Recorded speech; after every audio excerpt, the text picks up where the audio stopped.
Good morning, everybody. I am going to kick off our Small Business Summit. My name's Quincy Hensel. I'm the CEO of the Portland Regional Chamber of Commerce, and we are so pleased that you have joined us this morning. This virtual Small Business Summit has been a wonderful collaboration between the Better Business Bureau, Gorham Savings Bank, and the Portland Regional Chamber. We have a fairly incredible lineup of presenters who are slated to speak this morning. And so I want to thank each of them for giving us their time and their talent as part of today's summit. A very special thank you to the Better Business Bureau. We've had the chance to work with them in the past and have really greatly enjoyed the opportunity to work with them on this summit, which has shaped up pretty fantastically. And also a special thank you to Gorham Savings Bank, who is our presenting sponsor of this event. They're also the Chamber's foundation partner. And this has been just a wonderful opportunity for us to work with the team over at Gorham Savings Bank. We're actually planning to do a hopefully in-person small business summit with Gorham Savings Bank, maybe in the fall, whenever it's safe for all of us to join together in person again. So I encourage all of you to keep an eye out for that opportunity in hopefully the near future. I know it's been an incredibly challenging month for a few months for everybody, especially our small business community. The Chamber has been working really hard to make sure that our members have the support and the resources and the tools that they need to navigate this incredibly difficult time. We at the Chamber continue to stay on top of COVID-19 developments and relief efforts, as well as the governor's reopening plan. So we'd like to ask all of you to continue to use us as a resource to bring you the answers you need to get back to work. The Chamber's created a couple great resources for our small business community. We have a reopening toolkit, which you can find on our website. That's been really helpful for businesses who are trying to get back to business, who need to find the appropriate checklists and the appropriate guidelines to open their doors again to customers and consumers. And last week, we launched a Be Kind campaign in conjunction with our friends at the Retail Association of Maine and the Maine Grocers and Food Producers Association. We encourage everyone to take a look at this campaign. It's really a gentle reminder that we are not out of the woods yet. We are still within a pandemic. We all need to take the proper precautions when we're going out in public, when we're trying to get back to business, while we're doing our shopping. And it's also a reminder to be kind to one another and to show each other respect, because we're going to get through this together. And with a little kindness, we will come out the other end even better. So please check out the Be Kind campaign, and we encourage you to use it in your own businesses. Share with it all over social media. Again, it's just a reminder that we need to be good to one another and take the proper precautions to protect one another. I'd like to really quickly, before I turn it over to my friends at the Better Business Bureau, touch base on our agenda for today. Again, we have a really incredible lineup. After our opening remarks, we are going to hear from Ali Al-Daman and Molly Morrill from Gorham Savings Bank, who are going to talk to us about preventing fraud strategies for Maine businesses. At 11 a.m., we're going to hear from Rhoda McVeigh, who is with KMA Human Resources, and she will talk about HR and talent planning as your workforce reopens. At 11:30, our friend Paula Mahoney from Words at Work is going to join us, and she will talk about understanding communications, messages that connect during COVID times. 12 o'clock, this looks like it'll be a lot of fun. We have lunch and mediation for calming the mind, actually meditation, not mediation. We have meditation for calming the mind and the body. Donna Davidge from Seawall House Yoga Retreat. 12:30, we have Rich Brooks from Flight New Media, who is going to talk about how to generate more revenue from your website. At 1 o'clock, we have Michelle Newyar from Newyar Business Consulting, and she is going to talk about growing your business now, 9 strategies for business growth. And to wrap it up at 1:30, we have our friend Brad Curry from the Small Business Administration, who is going to talk about recovering and moving forward with the SBA. So no doubt lots of great information lined up for you this morning and early afternoon. So with that, I would love to turn this over to Amy Schramm, who's the Community Relations Manager at the Better Business Bureau. Amy. Thank you so much, Quincy. Good morning, everyone. This is truly such a pleasure to be partnering on this virtual small business summit with the Portland Chamber of Commerce and Gorham Savings Bank. We had this little idea just about a month ago or 2 months ago, and it's flourished into what it is. And I personally am very excited to be able to be here for the duration and see these workshops. They're so unique. Our speakers are fantastic. They've been wonderful to just collaborate with before even getting to today. So I'm really, really looking forward to each workshop. And just a few little housekeeping things, and I'll probably mention this before I pass this over to Steve DeCastro with Gorham Savings Bank. But what I wanted to mention now, I know people will be coming in and out throughout the day. Please don't forget to mute your microphones.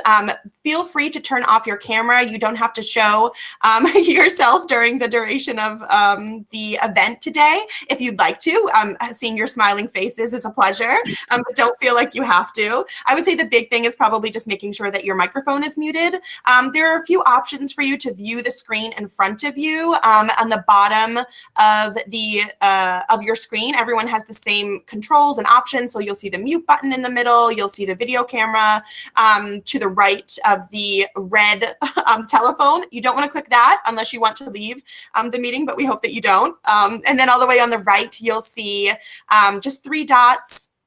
And if you click that, there's a way for you to change the layout. So you can choose how you're viewing today's event. If you want to be able to see other people that are attending, if you want to just focus on the program itself.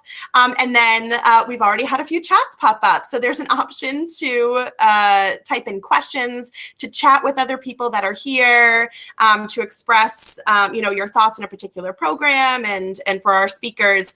But most importantly, I would say utilize that chat box in order to type in questions that you have throughout each of the workshops. And then each of the presenters are going to facilitate their own questions at the end of their workshops. So when the visual portion of their program is over, they'll be able to go back and read the questions that had popped up throughout the chat.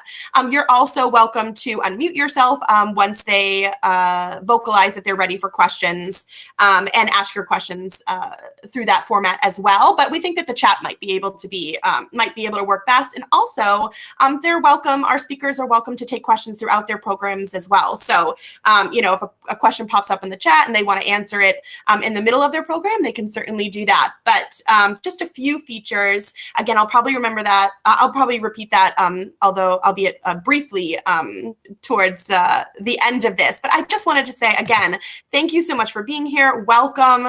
We truly are thrilled to be hosting this with the Portland Chamber of Commerce and Gorham Savings Bank. As Quincy mentioned, my name is Amy Schramm. I serve as the Community Relations Manager for Better Business Bureau.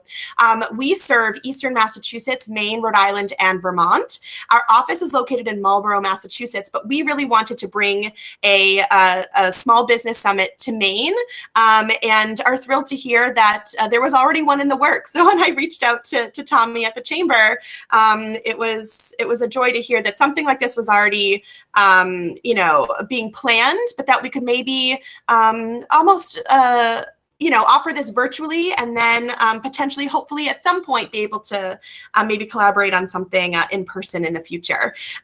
We have, again, some fantastic presenters and workshops lined up for you today. And again, just want to reiterate throughout the day, please feel free to type your questions into the chat box, and speakers can facilitate throughout their workshop or after their presentation is through. Before we begin, I just have a few moments that I just want to introduce a little bit about BBB 101. We sort of call it like a little BBB 101 program for people who are familiar with BBB, but maybe don't know all of the facets that we cover, who we are, what we do, how people can best utilize and take advantage of our free services and programs, things like that. And honestly, just to start and mention that BBB is actually a 108-year-old nonprofit organization. And most people aren't familiar with even just, that basic fact, but I think it really says a lot about who we are and what we represent. And we, sort of function with a mission to be a leader in advancing marketplace trust. And although we were founded back in 1912 on the basis of truth in advertising, and we would sort of monitor the advertisements that went out into the public and make sure that they were truthful. And actually, when we found that they weren't, we would reach out to businesses, and whether it was intentional or not, we would say, maybe the wording on this isn't the best. Can we work together to help you create something that might be a bit more truthful or 100% factual? We've certainly evolved into much more than that, than just an advertisement regulator over the course of the last 100 years, but it's still a facet of what we do today, although most of the monitoring that we do are with online advertisements. We function greatly online on an online platform. I will say, as manager of the community relations team, we have community relations specialists and event specialists that are on the road every day, connecting with our community, connecting with our business community, connecting with people in general, delivering presentations. I personally deliver close to 200 free programs every year on behalf of the Better Business Bureau throughout our 4-state service area. But we've really pivoted over the course of the last few months, just like everyone else has. And we're really amazed at how beautifully people have pivoted their businesses and the way that they function. And so while we did function a lot online via bbb.org, we have continued to add to our platform to better serve and to best serve businesses and community members during this time. So we have a website, bbb.org, and our website in general has over 5.5 million business profiles that have been rated and reviewed, and people can write customer reviews. In fact, we're encouraging people to write good, positive customer reviews for businesses that they've had wonderful experiences with. And so what we have tried to establish is that every business within our 4-state service area, so just about every business in Maine, should have a business profile. And for those businesses that don't, it is free to register yourself. And we want people to do that because it helps serve as another way for people to find you when they're looking for a particular business within a certain industry, whether it's a real estate, a realtor, or it is a plumber, a roofer, a contractor. You're looking for a yoga retreat, you are looking for, to change banks, you are looking for any type of business in any type of industry that you can imagine. We have information on those businesses, and we want businesses to visit bbb.org, register themselves if they don't already have a business profile, because it's just one more space, especially in the online community, where people can find you and truthfully even just find basic information, where you're located, where your service area, your the type of business, the products and services that you offer, things like that. But in general, we have this database for businesses, and we want businesses to take advantage of it. The more information you have online, I'm sure people are starting to realize, the more likely it is that someone will find you, especially nowadays. And then the more likely people will know that you are established and legitimate, because unfortunately, I'm sure we'll get into this a little bit in our first program. There are fraudsters out there that impersonate legitimate businesses and organizations. So this is a really great way to distinguish yourself and let people know who you are and what you represent. But I mentioned bbb.org because while it is that database that has over 5.5 million business profiles, we also have information on thousands of charity organizations. They're part of our BBB Wise Giving Alliance, and you can access that via bbb.org. You can access it via give.org. We are on every social media channel that you can imagine: Instagram, Facebook, LinkedIn. We have small business groups on LinkedIn and Facebook. So find us at BBB Connection on those sites, and join our small business community. And on our website as well, we have established a COVID-19 resource page for businesses and for people. And so we encourage you to visit that. We're constantly updating information and adding information. We're always updating and adding information from the Chamber of Commerce in particular, from the Small Business Administration, who we are ending our day with Brad Curry, delivering a fantastic program. So don't hesitate to visit the site. And really just stay up to date. If you're a small business owner or you're an entrepreneur, we have a small business resource help center in general where you can find really good, helpful information on the certain particular licenses that you might need or certifications and links to where you can access that. But it's just an incredible resource tool. All BBB programs and services are free to the public.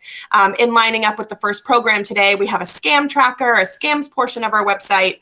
And I really just jumbled that BBB 101 into a quick 10-minute overview. But I think, I covered just about everything. Please do not hesitate throughout the day if you have questions. I didn't pop a slide up here because a lot of this would be, a lot of what I might have shared would have been links. So if you're curious, pop into the chat box if you'd like a link to either our website, our COVID-19 resource page, our scam tracker, anything like that. And I'm happy to add those links into the chat box that people can access and open in another window. And without further ado, again, thank you so much for those that are just joining. And I see that we have quite a few that have just joined. Don't forget to mute your microphones throughout the day. We're thrilled to have you.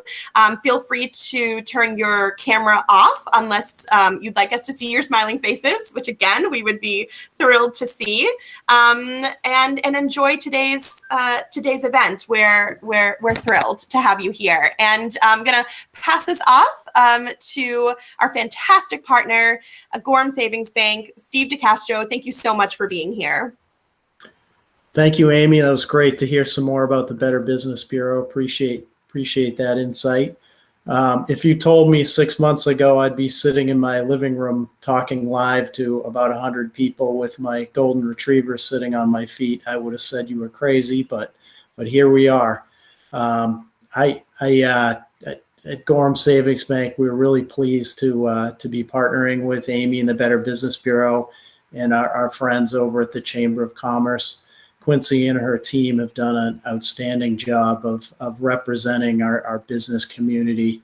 Not that we didn't appreciate the work that the Chamber did before the recent months. I think we all have a finer appreciation now. It's been so important to have that unified voice to help with a variety of issues. And I really appreciate Quincy's comment around being nice, as I think about our branch locations, opening up the lobbies and the sensitivity that our employees have around health and safety. Having that message out there to me is really important and impactful. So thank you for leading the charge on that. Today, I'm really looking forward to a whole variety of topics. I really love the slate that the Chamber's put together. There's just some really interesting things there. Of course, I'm partial to Molly and Ali for their presentation coming up soon, but there's just a whole range of things that, as business leaders, we're all struggling to kind of get some good advice around. A lot of things that we never imagined we'd be facing, we are facing. And so to have some experts who have kind of hit the reset button on their own areas of expertise, to have them kind of describe what they're seeing and thinking, to me is going to be really helpful for us and the business community. In fact, I think for me, the thing I'm really looking forward to is the noontime meditation session. I know we all can use that. So just a quick commercial on Gorham Savings. We work with hundreds of businesses around Southern Maine. At present, we have over $800 million of loans out to businesses in our communities. We have a great team of bankers. We provide services from cash management to lending to personal banking services to companies and their employees, and feel like we do a pretty good job of that. We did through the SBA program. I know you're going to hear from the SBA later. We did over 1,000 payroll protection loans, and looking forward to the forgiveness process, which is upon us as I speak. Additionally, there are a couple other things that we do at Gorham Savings related to businesses and more on the entrepreneurial community. We have our Launchpad program, which unfortunately we had to cancel this year, but very much looking forward to getting that back on track next year, where it's sort of like a Shark Tank program. So businesses that are just kind of getting their sea legs, looking for some additional funding. That's a great program that we have in place. We also, related to, those entrepreneurial companies, we have a program called Forward with Funding. You're going to hear from Michelle Neubauer later. Michelle's one of our mentors in that program.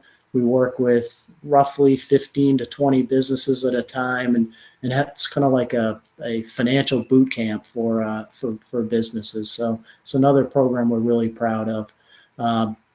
Just want to thank again our speakers today, and Quincy and Tommy and team for putting together a great program. I look forward to circling back to everybody at the end of the program. So thanks very much. Thank you very much, Steve, and again to Quincy and Amy and everyone for taking us through the introductions this morning. We have a couple minutes until we're about ready to start our first session at 10:30. So in the meantime, you may hear a little bit of silence, but again, we will be switching over to our first presentation, which will begin right about 10:30. That is the Preventing Fraud Strategies for Maine Businesses with Ali Al-Daman and Molly Morrill. So we'll catch back up with you in just about 4 or 5 minutes.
Good morning, everyone. Thank you for joining us this morning. We're going to get started with our presentation in just about a minute or two. In the meantime, I just want to give everybody a little bit of housekeeping.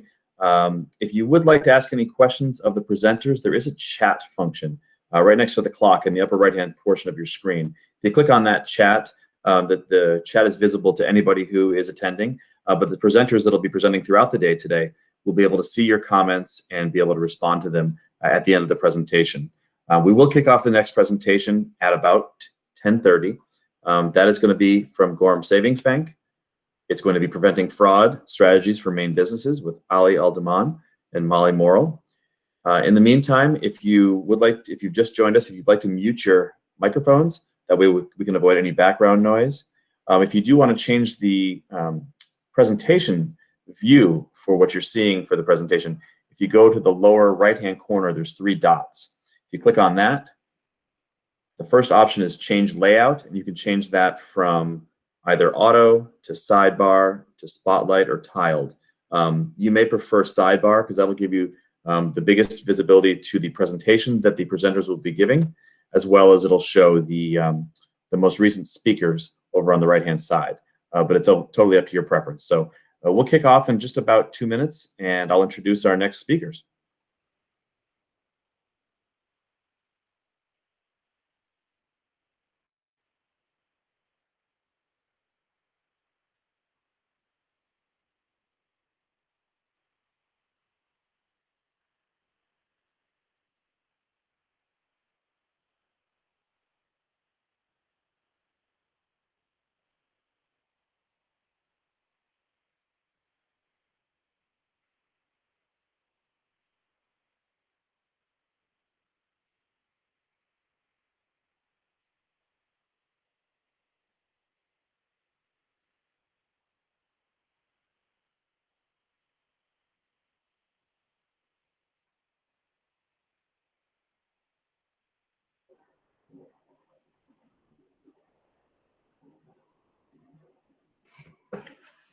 So we're just about ready to get started here.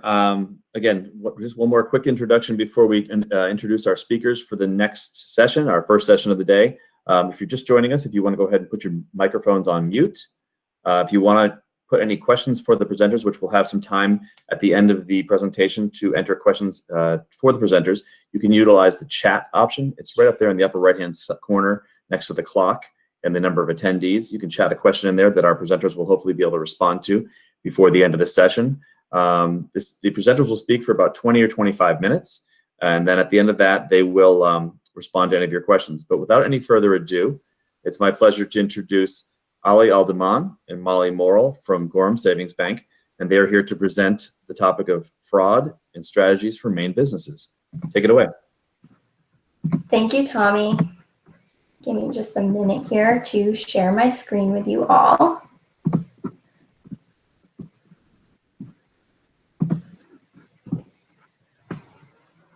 Hi everyone, my name is Molly Morrill. I am the Fraud Program Manager at Gorham Savings Bank. Today my focus is going to be discussing fraud prevention. Fraud can be devastating to a business that is not prepared, so we're going to discuss some of the latest fraud trends and provide you some tips on how to prevent it. So I'd like to start with discussing check fraud. As a business, you're using checks all the time. You're paying your vendors, you're paying your employees, and then as someone that is trying to commit fraud, there are various ways that they can conduct fraud through using checks.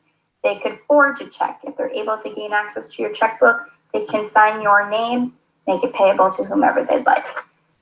They could alter a check. So if they're able to gain access to a check that you made payable to a business, they could change that payee name or even alter the check amount.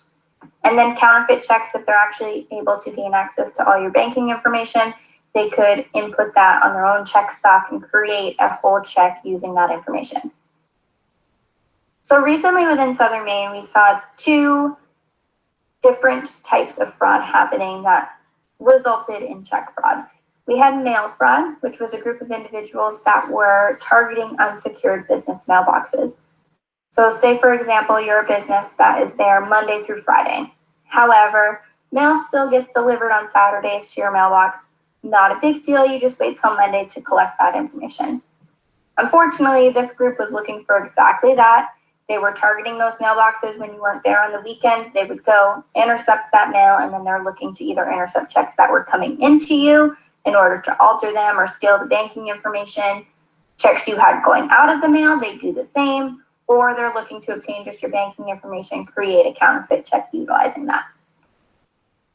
Also, in a more personal way, but still impactful to businesses, if you're carrying around a business checkbook or anything like that, they were actually targeting cars, either stealing cars or conducting car burglaries for people that were leaving that information within the car. Generally, these locations were like a gym where you need it with you, but you may not necessarily need it inside, daycares, church parking lots. Those were huge targets because most likely those people don't need that information with them. And they might just leave it in their car thinking nothing of it.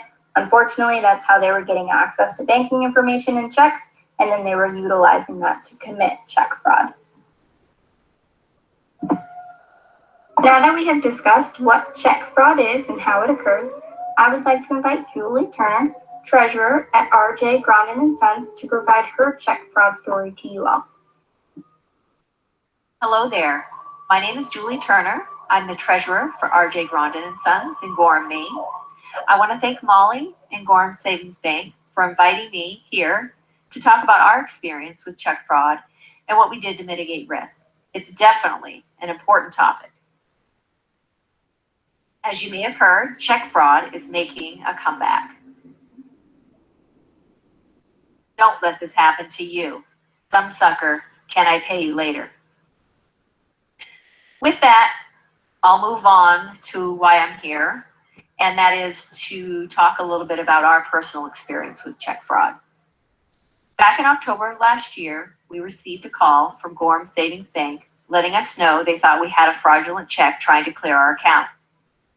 After some research, we agreed that it was in fact a fraudulent check, and the check number that was used was the same check number for a check we cut a vendor a few weeks prior, which the vendor never received. At the time, we had voided and reissued another check thinking it was lost in the mail and never really gave it another thought. However, after making this connection, we contacted the vendor again to ask some additional information. And he said he left early on Friday prior to the mail being delivered. So the mail sat in the mailbox over the weekend, and he believes he had some checks stolen. At that point, we knew we had a few options, one of which was to close the account. However, we all know what an administrative nightmare it is to close an account and reopen another one. And who's to say we don't have the same thing happen a few weeks or months later? After talking with Gorham Savings Bank about our options, we decided to implement check and ACH positive pay. Now, contrary to what you might believe, it was very easy to implement and train and doesn't add more than 5 extra minutes each week for us to upload our check register to the website. And for those of you not familiar with how positive pay works, we provide a check register with a date, payee amount, and check number. And if the check clearing our account doesn't match all these parameters, an email is generated and sent to us to let us know we have a check exception report out on the website. We can then log in, view the checks, and either pay or return them. We have until 11 a.m. to do so, and if we do not make a decision by then, the checks will be returned. We intentionally set it up that way and figured in the event a legitimate check is returned, we can call the vendor, apologize, and reissue the check. Better to be safe than sorry. To this date, we've had a total of 20 checks trying to clear our account to the tune of almost $31,000. Positive Pay caught all these checks, and I was able to return them with a mouse click. So for under $400 a year, to have Positive Pay on our account, it was truly a no-brainer for us. Just the peace of mind alone is worth it, in my humble opinion. I have been working with Julie Brooks, a senior risk officer from Gorham Savings Bank, because there have been so many fraudulent checks, and she's been working with the Gorham PD. As you may have heard, back earlier this year, there were some thieves in the Gorham area stealing mail from mailboxes. Hopefully, they've gotten to the bottom of it. Thankfully, the bank caught this initial fraud, or we wouldn't have caught this until we did the monthly reconciliation. And at that point, there would have been a process in getting our money back. You can decide if you want to be proactive or take the chance of being reactive as we were, and it might not work out as well for you as it did for us. in the end, you have to ask yourself one question. Do you feel lucky, punk? Thank you, and stay safe out there. So how do you prevent this type of fraud? We have discussed what check fraud is, the different types of check fraud, and the impacts it could have on your business if it were to occur. So how do you protect yourself? Review your account activity often.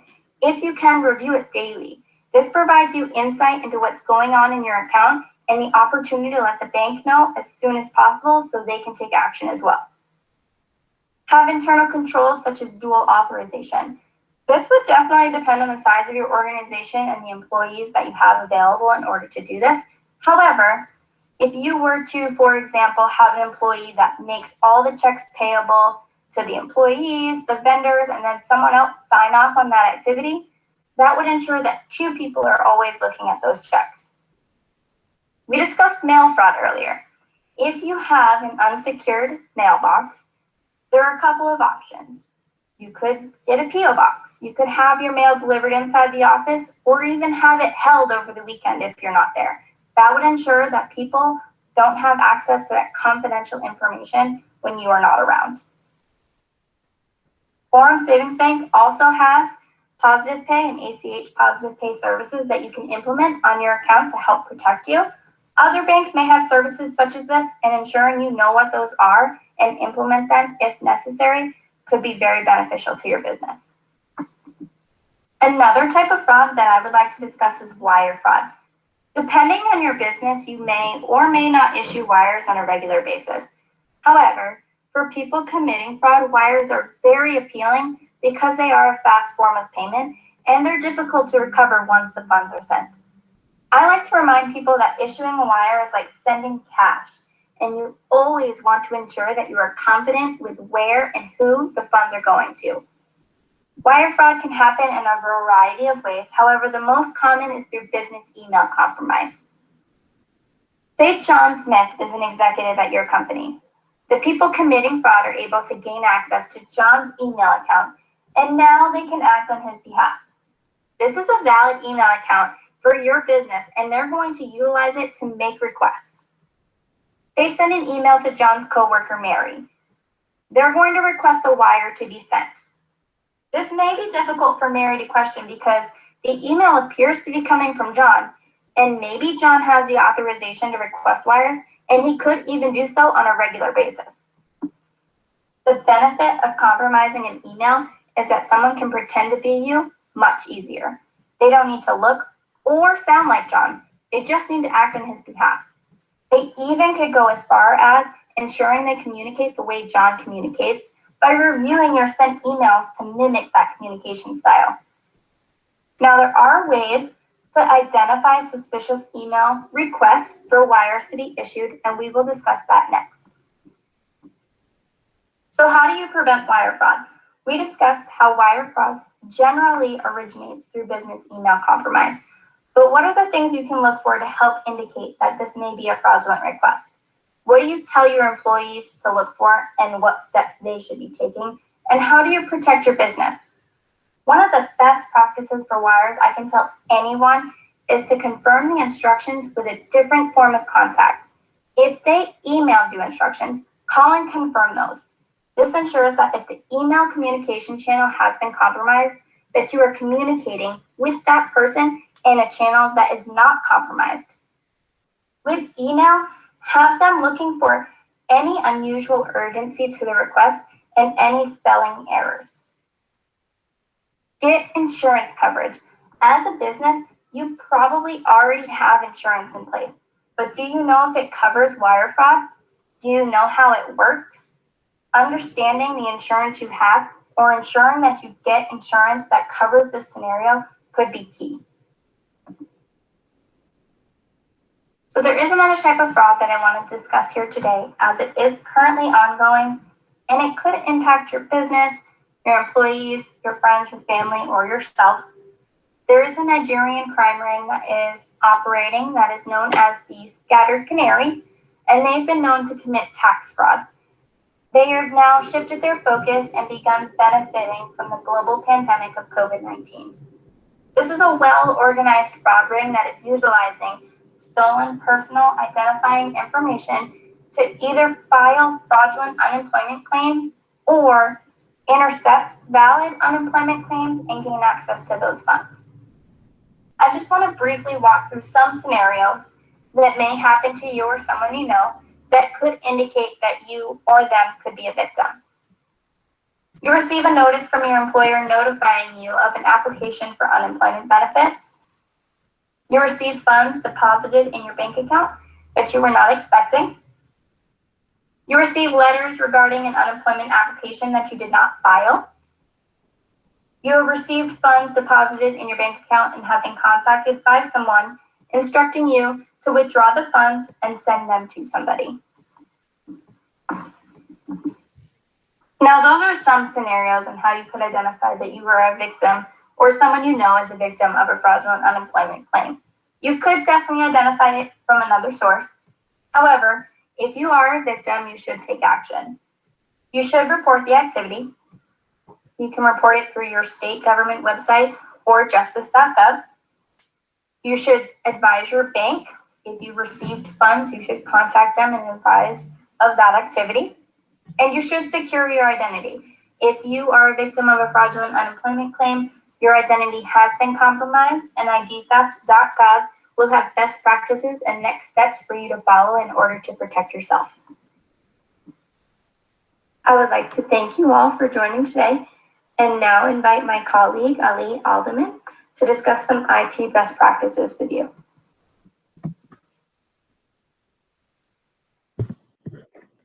Good morning, everybody. Good morning, everybody. Can you hear me all right?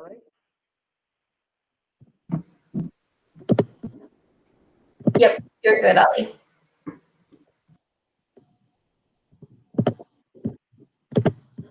All right, so my name is Ali Aldaman. I'm the Information Security Officer at Gorham Savings Bank, and I'm here to talk to everybody today about some IT best practices. I think under the new normal, these are becoming more and more important. Let's go over some types of internet fraud. You may be familiar with most of these. Social engineering, such as phishing, spear phishing, and whale phishing. There's also CEO fraud and business email account takeover. Malicious or phony websites, support scams. These are a bit newer, but these are, for example, you get a call from somebody saying they're from Dell, Apple, Microsoft, and they need to access your system in order to provide support because either there's something going on or you have a virus. These also can come about as pop-ups from websites. And the issue is typically when people fall for these, they end up giving a lot of information out, such as account numbers and passwords. There's also some COVID-specific scams. Molly talked about the unemployment fraud. There's also things such as government assistance fraud, vaccine and insurance fraud. The techniques used in these are not really any different. It's really just people taking advantage of the panic that's going on. Let's talk about CEO fraud for a moment.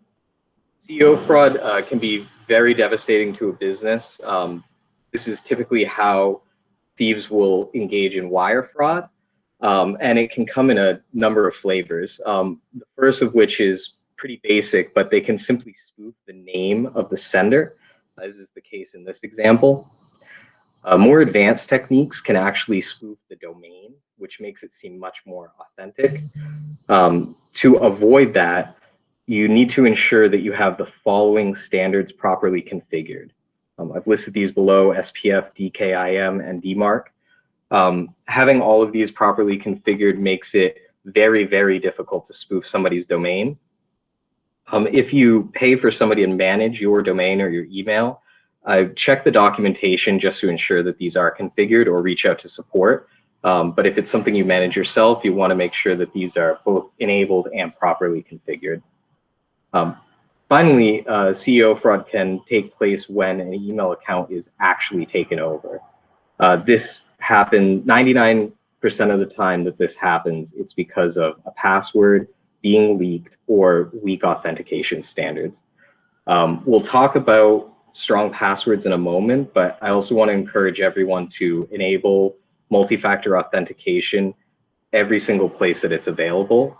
It's available on most major websites, including things like Facebook. And MFA, for those who don't know, is simply a third step. So you have your username, your password, and once you try to log in, it may send you a text message with a code, an email with a code, or you might have an application that helps you log in after that. I want to encourage folks to stay up to date, enable automatic updates whenever they're available. And if you manage a lot of devices, you may want to look into a vulnerability management solution. That'll help you take care of things that don't automatically update, as well as find issues with automatic updates that didn't take. I'd also strongly encourage everyone to be using a password manager. There's many free and paid versions out there. I just want to show you examples of some bad passwords, such as summer 2019. Things that include your anniversary, your birthday. These are things that bad actors look for, and especially in cases where MFA is not enabled, it's a very easy way to access your system. What a password manager can do, they have a number of features, but they can help generate very, very strong passwords. They can, go up to incredible lengths, very complex and random, which makes it impossible to guess. The other thing that they can do is they can remember those passwords for you, which is probably the biggest benefit. And with a lot of the paid versions, you can also get access to features such as being able to automatically log into websites and even apps on your phone. I want to talk about signs of a social engineering attempt and how you can detect it yourself. Pay attention to things like attachments or links that you weren't expecting, requests after you click on a link to enter your, for example, Microsoft credentials. There's a lot of fraud going on around that now, where you'll click on, for example, what looks like a link to a Zoom meeting, and it'll ask you to enter your Microsoft credentials or your Windows credentials, when in fact they're just harvesting your passwords.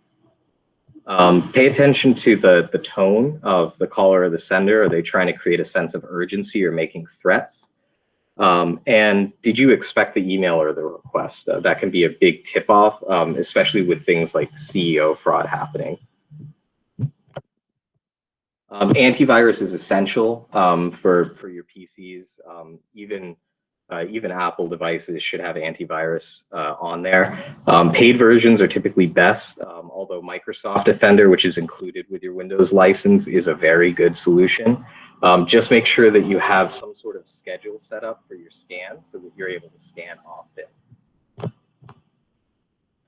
And managing all of this can be a full-time job. Depending on the size of your business, it may make more sense to outsource. It can allow you to focus more on running your business and less on this kind of stuff. And finally, find a few links here for additional resources, a couple from the FTC and another from the IRS.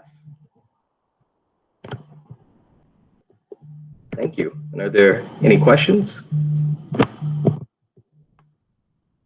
Ali, I did see one come in for you. How or where do you configure your standards for the 3 areas that you mentioned?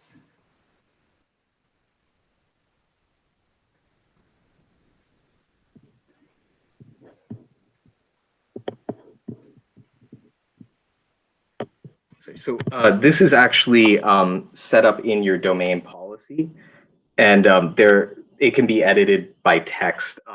But you'd want to have somebody who is familiar with your domain policy to be able to enable those and edit them, because you'll also, for example, if you have additional emails that go through there, like you might have a dedicated support email, you'll want to enable or list those in all of those policies as well.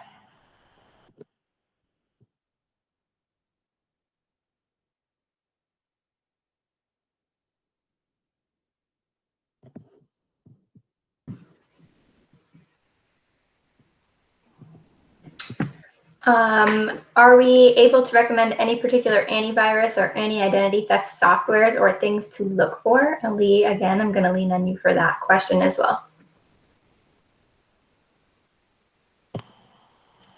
I wouldn't recommend a particular antivirus, but as I said, I definitely look out for paid versions, and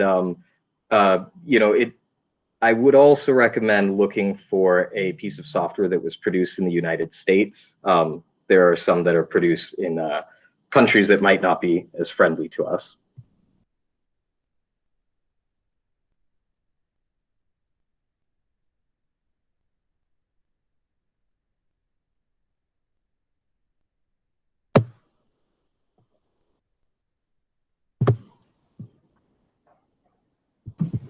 Are there any additional questions?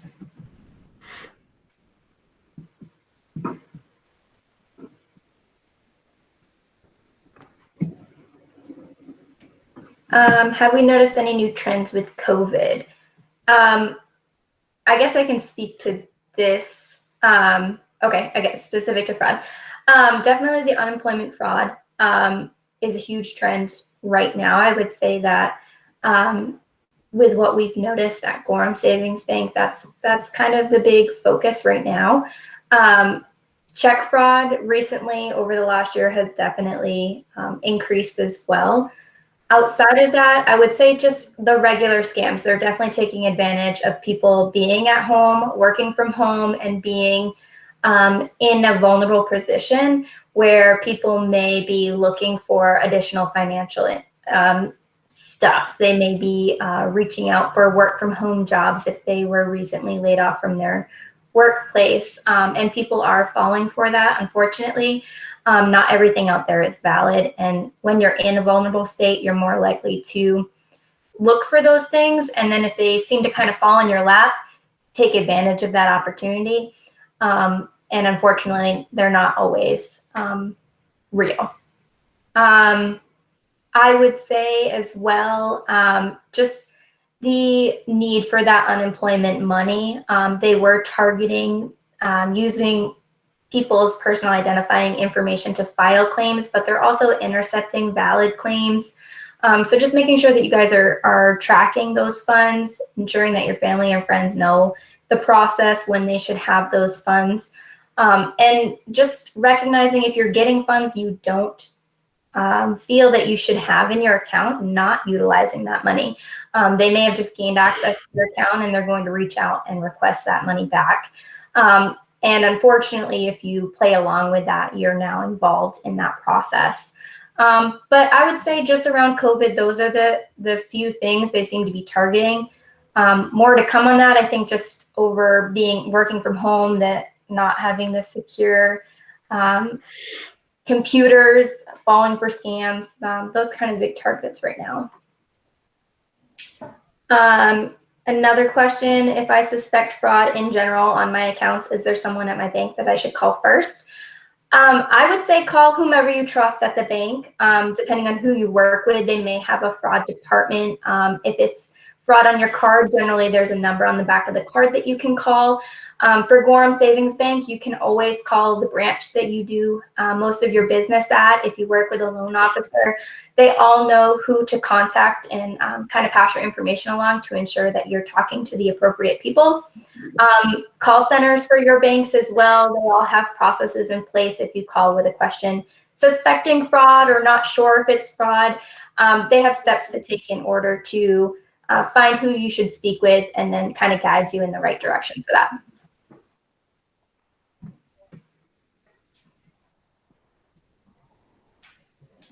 Any other questions as we wrap up today?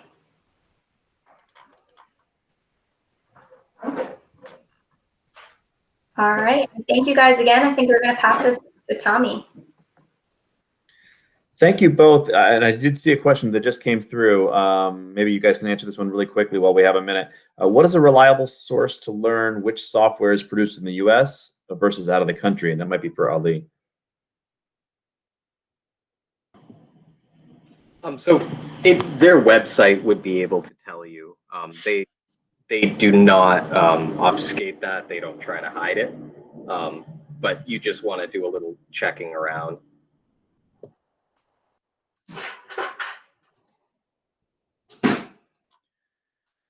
Thank you, Ali. And Molly, thank you as well. And again, great presentation, and hopefully that was informative. I learned a few new things myself.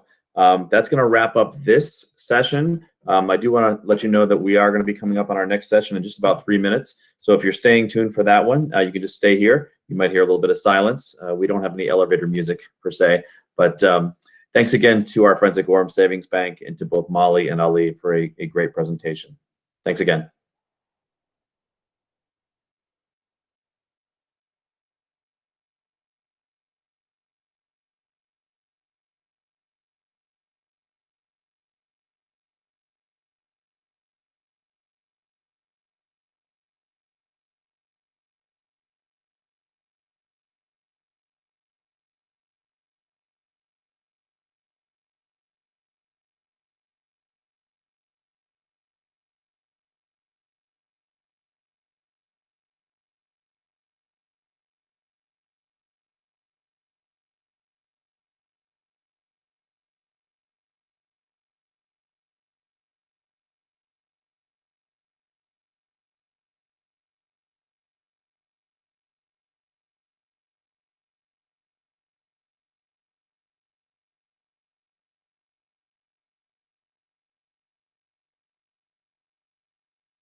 Good morning, everyone who might just be joining us for today's Small Business Summit. This is Tommy Johnson from the Portland Regional Chamber of Commerce. We're just getting ready to start our next session at 10:30, and we've got a couple of minutes. We're going to let some folks join on. But just want to reiterate, if you were on the last presentation, each of the presentations that we're doing today will be recorded and made available to you after the event. All the slide information that was presented by our presenters today will also be available, as well as a post-event survey. So I do encourage you to check for that email when it comes out, and take advantage to either rewatch the videos or look through those slide decks a little more, or please give us some feedback when you do get the survey. But in just about a minute, I will introduce Rhoda from KMA for the next session.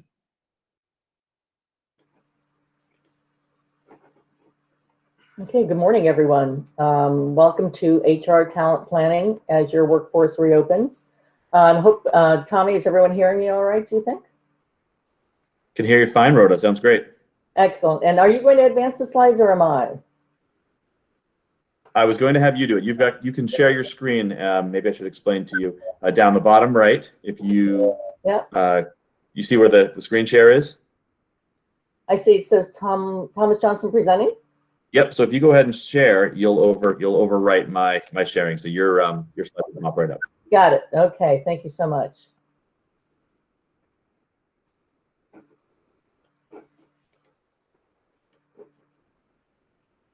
Let's see. All right, let's get there.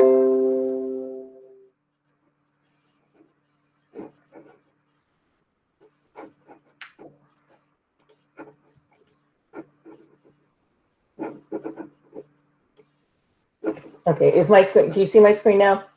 It is perfectly maximized and optimized, Rhoda. Nicely done. Thank you so much for that. I appreciate it. So again, good morning, everyone, and welcome to Talent Planning as your workplace reopens. I am Rhoda McVeigh. I'm the Regional Director for KMA Human Resources Consulting, which is based in Falmouth, Maine. And we do have clients throughout Maine, New Hampshire, and Massachusetts as well.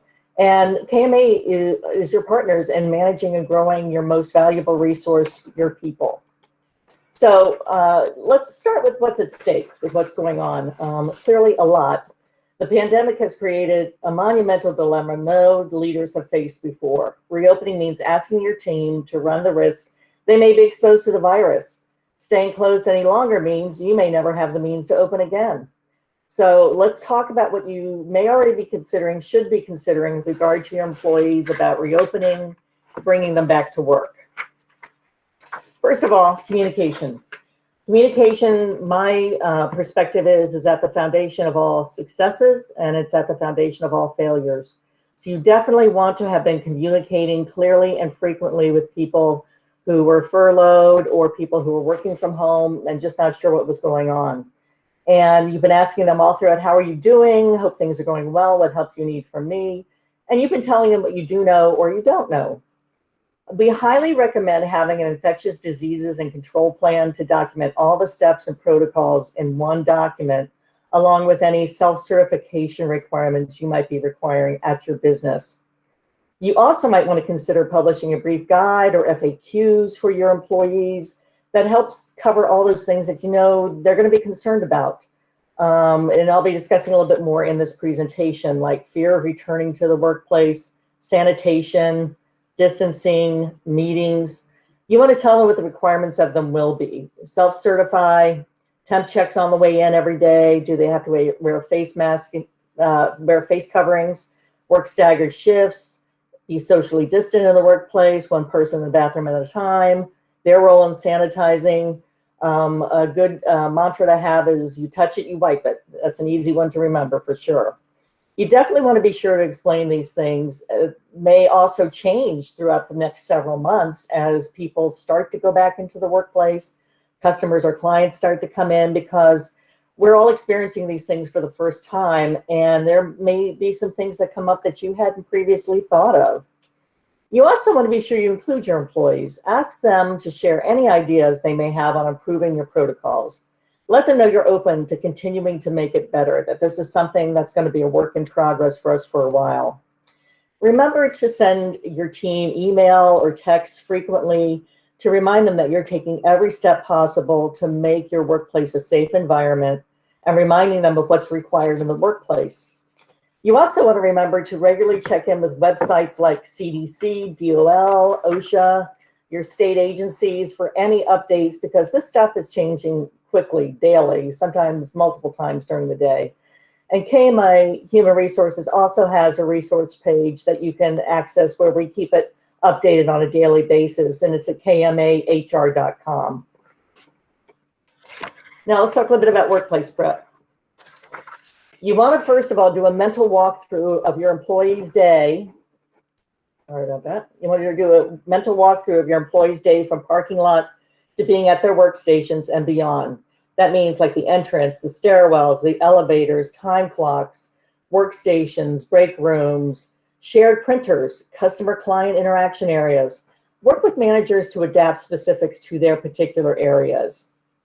And I want to tell you, OSHA website does have an excellent guidance about how to do a hazard management, a hazard assessment in your workplace. So it's very easy to access that, and it helps walk you through the things you should consider. You also want to consider employee traffic flow within your office space.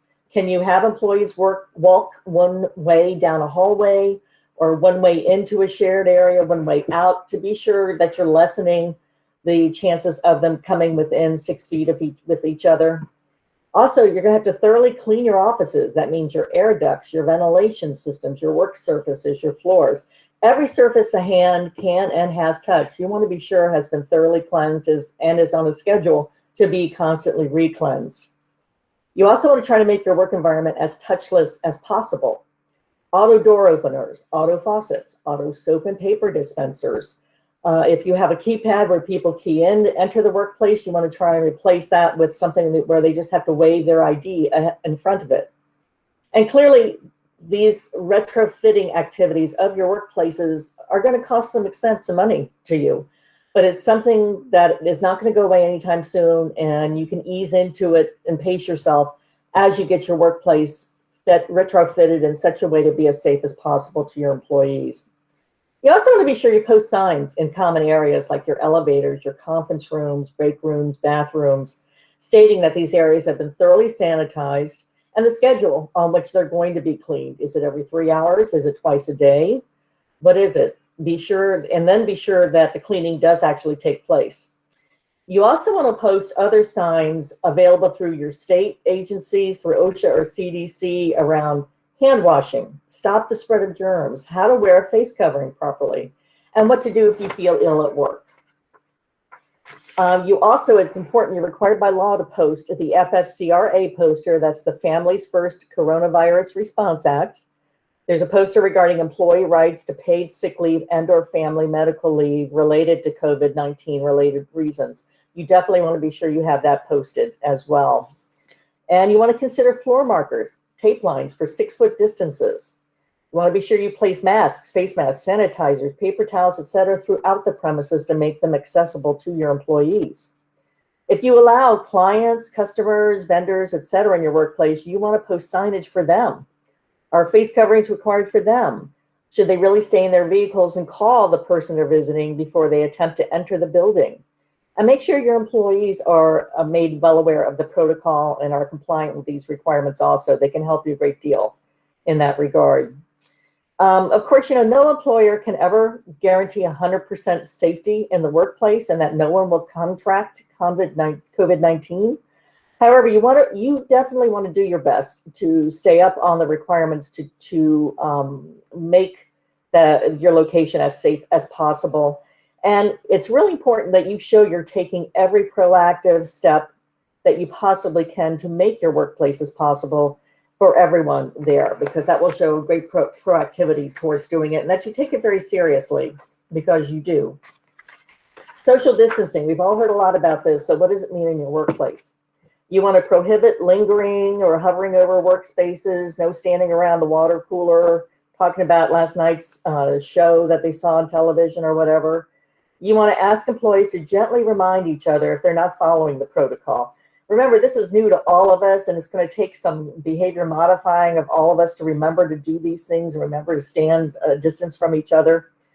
You want to think about relocating your workstations to 6 feet, at least 6 feet apart.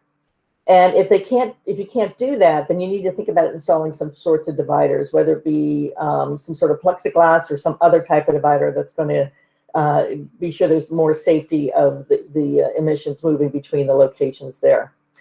You also want to establish distancing guidelines and head count maximums in any common spaces like a conference room, a break room, bathrooms. May only be able to be one person at a time in your bathroom, even if there are multiple stalls, that kind of thing.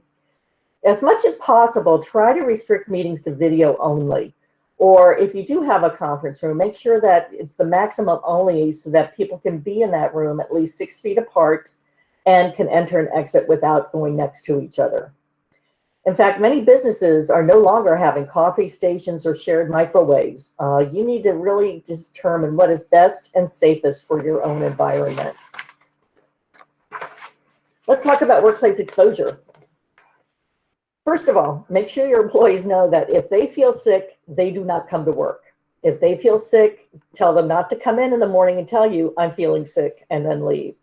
If they're not feeling well, they should not come to work. Have a plan in place for this occurrence. That's part of that infectious disease plan I spoke about earlier, and ensure that every employee has a copy of it and know what to do. Potential exposure situations should be reported to your HR or your workplace leader right away to let them know that you think somebody may be there or you yourself may have that exposure. This can also include if an employee is living with or exposed to a healthcare worker caring for COVID-19 patients, returning from travel or exposed to someone, direct contact with someone who's returned from travel, that kind of thing. Employees who exhibit symptoms of fever, cough, shortness of breath, you want to make sure they leave work immediately and seek medical care. Contact their doctor right away. And employers cannot assume that an employee who contracts COVID-19 did not contract it at work, that, oh, they must have gotten it at the grocery store or something. Because OSHA is requiring employers to conduct a workplace investigation for any employee that may have been at work with either the beginning of COVID-19, active COVID-19, or exposure to some and such. There are also criteria for which you have to record COVID-19 exposure in the workplace on your OSHA 300 log. And that's if there is a validated, verified COVID-19 diagnosis, illness resulting in days away from work, which of course, if anyone is diagnosed, they'll have to be home at least 14 days and get retested before you can allow them to return. Medical treatment beyond first aid, those kinds of things. So make sure you have a plan, and we have some samples for that on our website also. And this is the time to help your employees. Somebody spoke earlier, Denise, I believe it was, spoke earlier about being kind and helpful. Everyone is coming off a traumatic experience. Again, the entire world is dealing with this right now, and none of us who are alive right now have dealt with something like this. So be sure you let employees know who can they talk to about their fears and concern. Is there an HR person? Is it their manager? Is it a leader in the workplace? But if it's not an HR person, goodness knows, HR people, we've been living this day in, day out these last several months, so we know how to handle these discussions. But some of your managers may not have, particularly if they've been remote and now they're going to be back in the workplace. Be sure you provide them some training on how to respond to an employee of theirs who might approach them with a concern or some fear of some sort. Even if it's to reach out to you, the HR person, for help, that's okay, but be sure they know what to do. If you have an employee assistance program, that's an EAP, you can always refer your employees to that. There are all kinds of resources available through EAPs nowadays, especially related to COVID-19, job loss, loss of a loved one, fear of returning to work, that kind of thing. Flexibility is really key now. Flexibility around return dates, flexibility around work schedules. In fact, some employees may ask for accommodations about where they're working, wearing face masks. They might have some religious reason why they don't want to, or some medical reason.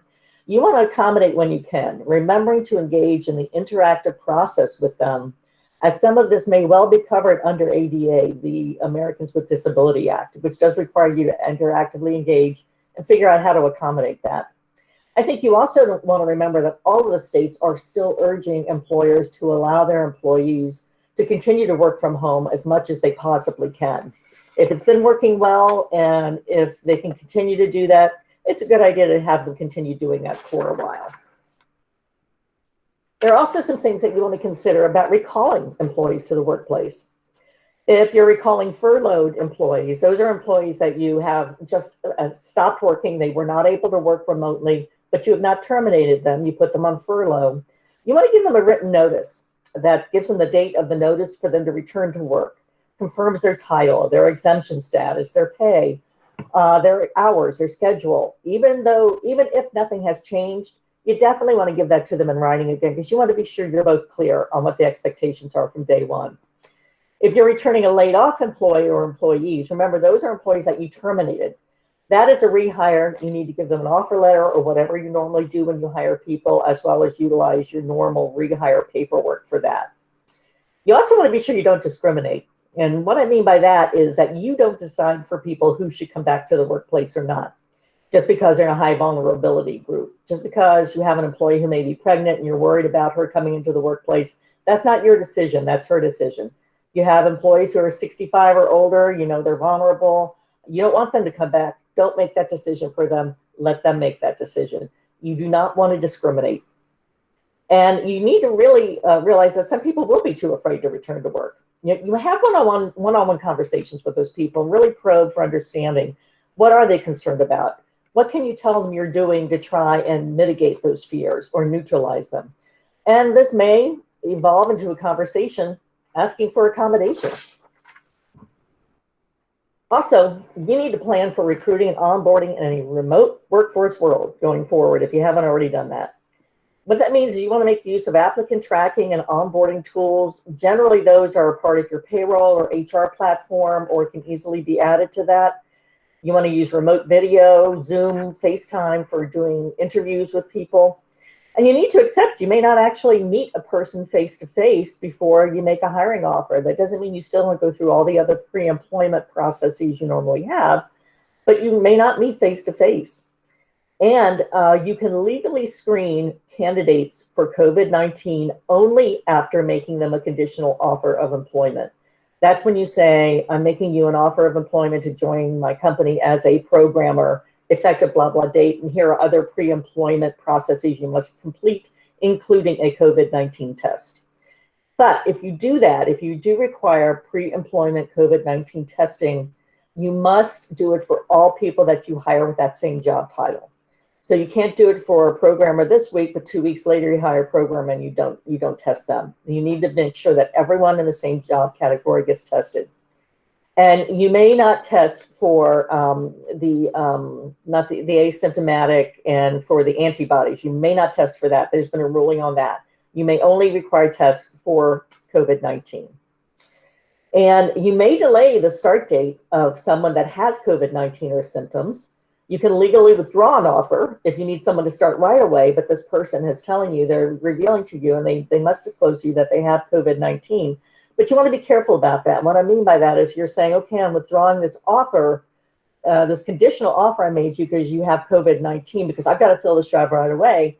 You've got to remember, you better fill that job within the next couple of weeks, because otherwise that person's going to be available to hire back. That's why you may want to hold a job for someone at that point. So be careful with that. You want to provide electronic and customized portals for new hires to complete as many first week tasks online as possible, such as new hire paperwork, new hire orientation, process training, anything people could do through a website. You want to try and offer that as much as possible. Because again, the wonderful world of Zoom and Google here is allowing us to reach people wherever they are, to do these processes and have conversations with them and walk them through some sort of orientation program. So I just want to recap some of the things I've said today. Give your employees clear, transparent communication about what you know, what you don't know, and what you're doing as a business to lower risks for the team. Workplace cleaning and sanitization on a regularly scheduled basis is a must. Involve your employees as much as possible by holding them accountable for keeping their work area sanitized. Remember, tell them if you touch it, you wipe it. Inspect what you expect. If you expect face mask wearing, make sure people are wearing them. If you expect social distancing, inspect to be sure people are social distancing. And cleaning, that everyone has some skin in the game on the cleaning side, but make those supplies available to people. Encourage your employees to talk with HR, with you, or with the designated leadership about what they're feeling, and really listen. Be empathetic and helpful. This is the time to be flexible. This is not the time to be black and white, draw a line in the sand. Nope, you do this or else. Be flexible. This is new for everyone. You want to make sure that you're in creating that loyalty in your employees, because you are being flexible. You are willing to listen and try and figure out how to make things work for you and work for your work. Return employees to work lawfully. Don't discriminate. Don't make the decision for them. And get comfortable recruiting, hiring, and onboarding remotely, because that's the wave of the future, and that's the way it will be from now on. So now I'd like to open it up for questions. So I'm going to stop sharing my screen so I can get back and see if any questions have come in. And we are HR. That's me, Rhoda at kmahr.com. Let me see if I can get back to the screen now. Yes, okay. All right, let's see if we have any questions that have come in. Let's see. Okay, in the chamber we'll be sending a follow-up question. Rhoda, many small businesses do not have an HR person department. How can owners, operators execute these best practices without a dedicated HR person? That's a very good question. Whoever is designated to do human resources type work from an administrative perspective or from interacting with people in your workplace is really who should receive some training, do some research, use the KMA website and the OSHA and CDC websites to really get themselves comfortable with what the requirements are and what they need to do. You can always reach out to consultants like KMA or another to get that information to really help walk you through this. That's a lot of what we're doing at KMA right now. We're helping our clients really figure out the best way for them to bring people back or not, and how to do so in a way that makes everyone feel comfortable and they're most productive as well. That's a good question. What other questions are out there? Anybody? Oh, let's see. Is there any guidance on how to manage employees who cannot or will not wear face coverings? Yes. But first of all, have that one-on-one conversation with them. Ask them why they're not wearing face coverings. Why don't they want to wear face coverings? Make sure you understand if there's a medical reason, you can require documentation from the doctor about what the medical reason is. If there's a religious accommodation, you just need to have them help you understand what that requirement is. And then you need to work with them in terms of they absolutely must ensure social distancing if it's that kind of situation. But if it's neither of those things, then it becomes a performance issue. Somebody who just doesn't want to because I don't like them, I don't believe them, then I want to make a political statement or whatever it might be.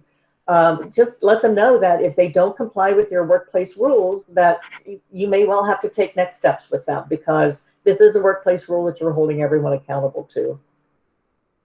Then there's a question, is there an agency to contact if employees don't feel as though their HR department has been trained yet?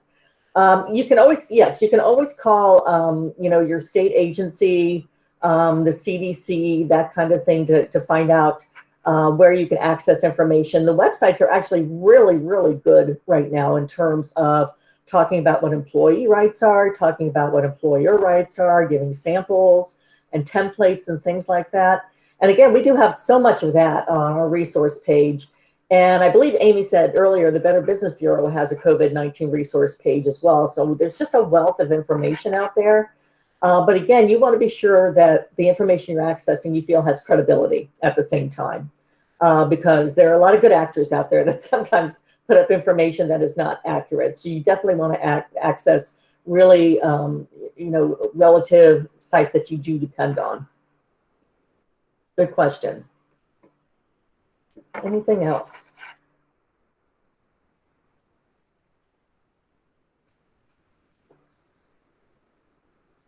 Okay.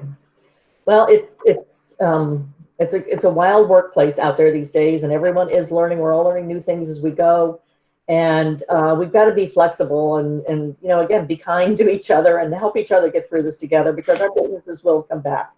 It's not going to be without some differences, but some changes. But and we just had another question come in. Are there differences state to state? The only differences state to state are really in when things can reopen, the number of people that can gather in a place, the types of businesses that can open, and the conditions under which. Those are the only things that differ. Otherwise, the common sense, stable approach is social distancing, wear face masks, do what you need to be sanitary, wash hands, use cleanser, that kind of thing. Those things are all the same from state to state. That's a very good question, though. But again, state agencies are going to have all of those differences, like if you're allowed to open or not, on their websites. And I'm happy to help anyone as well. If you want to reach out to me, it's rhoda@kmahr.com with any other questions that perhaps you think of later on today. And I appreciate you having me here today, Amy and Tommy. I've really enjoyed this. Rhoda, thank you. Great presentation. And again, thank you to you and the entire group at KMA. You guys have been longstanding partners of the Chamber of Commerce, and we can't thank you enough for the continued work you do with the Chamber. It seems like about once a year, we put you guys on the spot for something that's always very topical and pertinent. And certainly with COVID-19, that presentation, I think, gave us a really good overview as to some of the things to expect in the coming months as we begin to reopen. So with that, Rhoda, I will thank you, and I'll let everybody know if you're sticking around for the next presentation, which will be at 11:30. That's going to be with Paula Mahoney from Words at Work, Understanding Communications, Messages that Connect During COVID Times. That'll be coming up in just a few minutes, and I will come back on to give us just a quick heads up and some housekeeping before 11:30. Thanks again, Rhoda.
Good morning, and everyone who's on the call right now. We are just finishing up our previous half hour. We've got a couple of minutes until we begin with our next presenter. But if you are just logging in, a couple of housekeeping items I'll go over for each of you if you haven't been on the previous seminars. There's a few things. If you can, mute your microphone so that we don't pick up any background noise. But if you do have questions for our presenters, they are leaving a few minutes at the end of their presentations to allow for Q&A. The best way to do that would be to click the chat icon towards the top right of your screen, right next to the clock there, and you can enter your question right in there. The presenters will look through those either during the presentation or certainly at the end during the Q&A portion to answer your specific questions. A couple of other things to note: we will be sending out a post-event email to thank all of you for participating. In that email will be recordings of each of these 30-minute presentations, as well as the links to all the presentation decks that the presenters are giving us today. There will also be, lastly, a survey for each of the individual sessions, as well as an overall survey questions with regards to the event.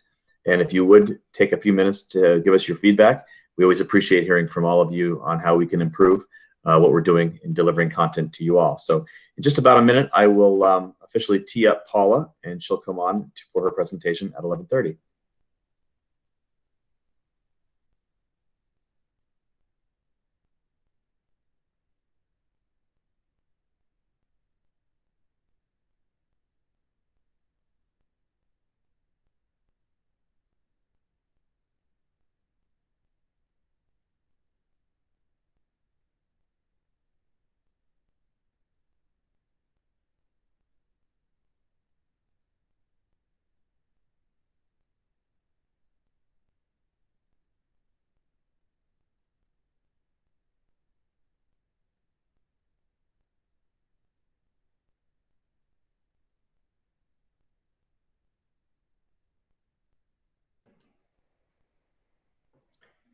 So before we get started in just about a minute or so, I do want to kind of give everybody just a quick rundown of what is to follow for the rest of the day.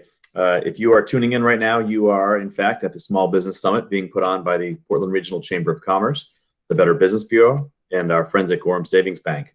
Coming right up at 11:30 is going to be Understanding Communications, Messages that Connect During COVID Times with Paula Mahoney from Words at Work.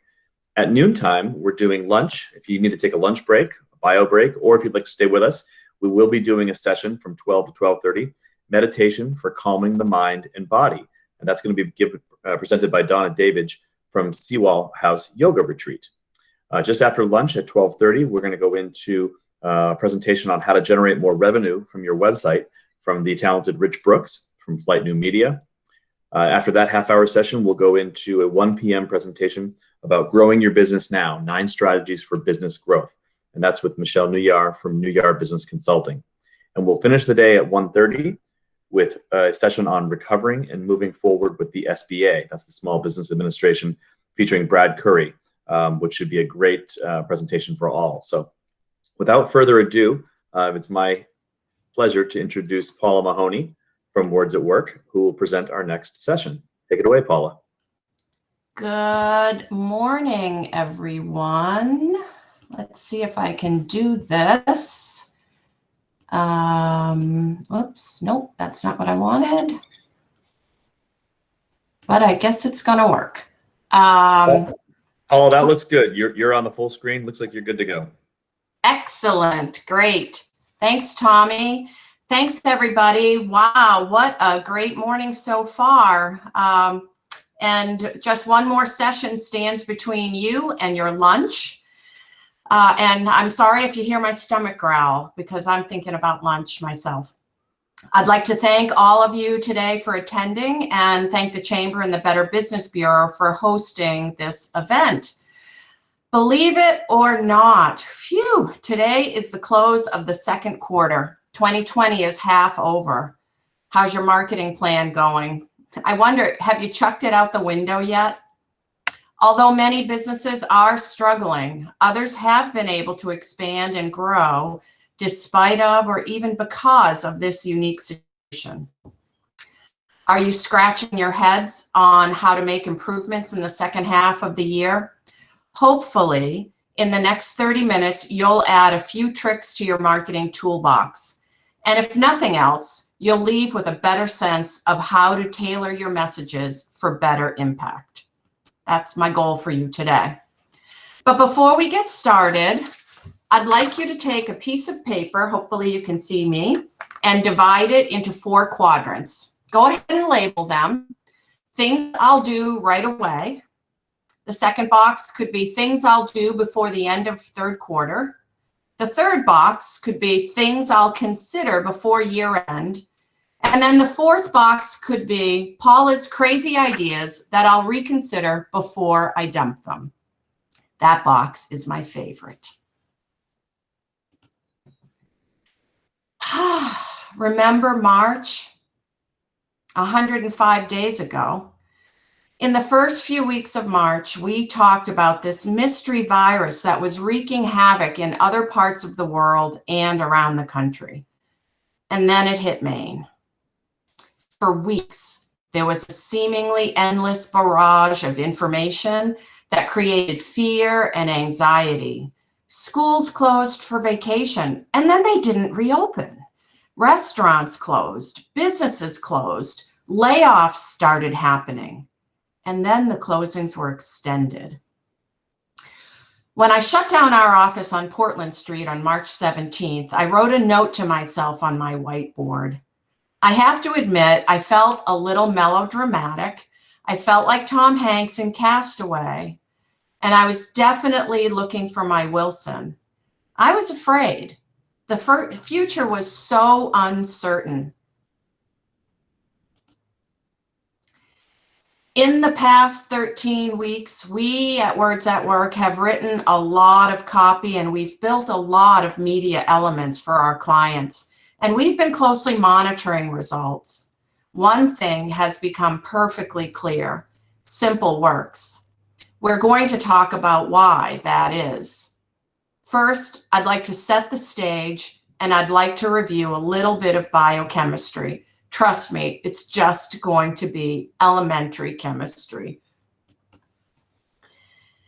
So in the 105 days since I've closed our office, the average person has seen approximately 10,000 messages each and every day.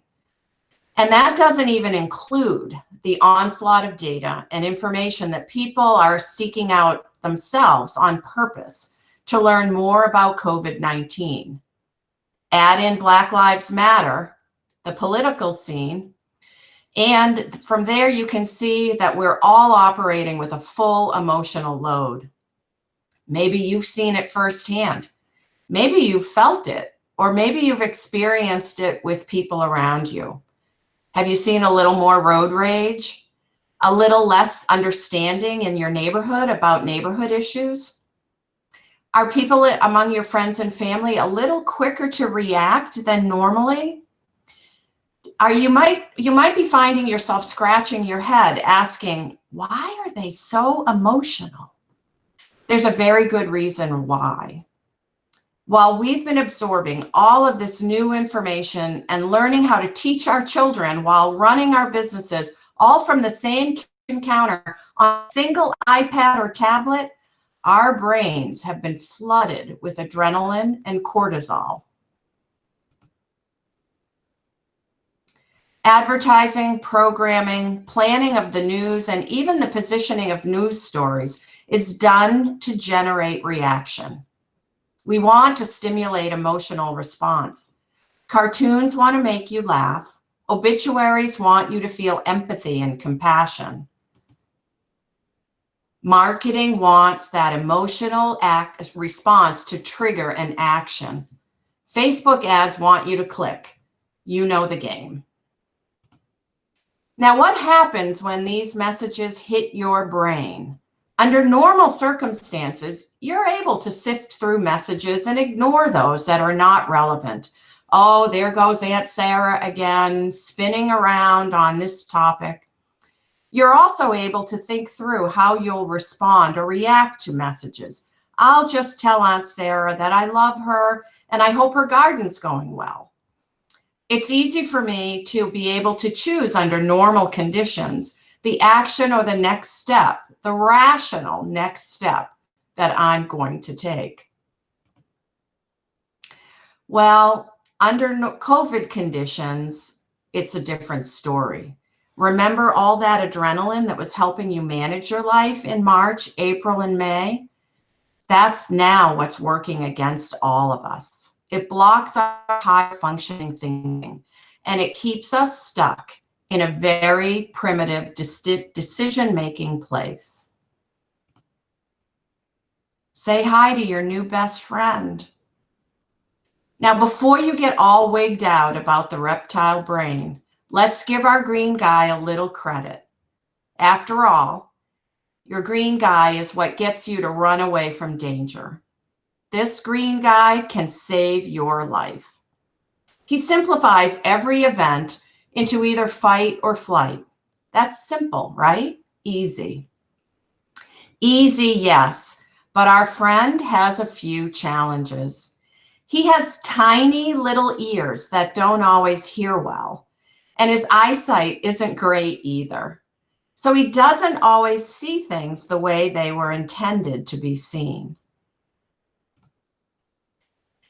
Easy, yes, but difficult when you need to introduce a third option, like listen to this or think about this. Not every decision can be fight or flight.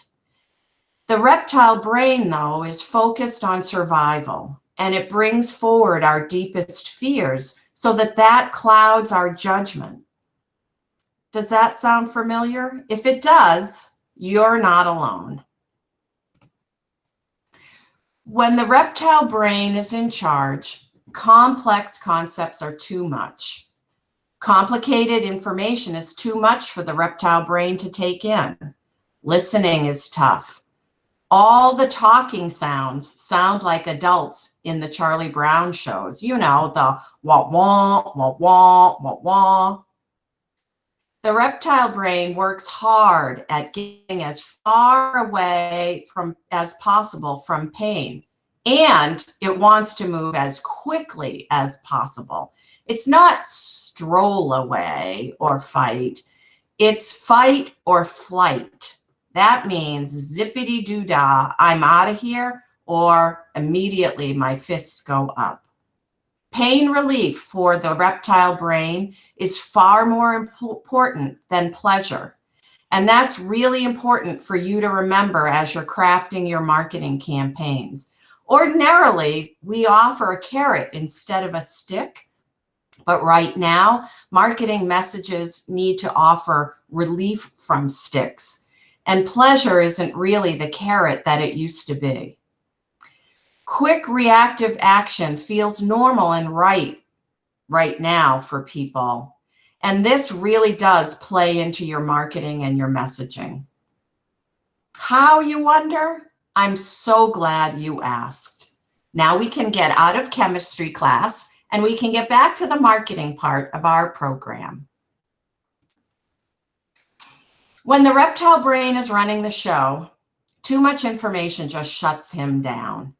Too much information can trigger a negative reaction, even worse. In the reader's head, it sounds like, I'm not going to read that. I don't need to read that. That doesn't apply to me. Those rules weren't written for me.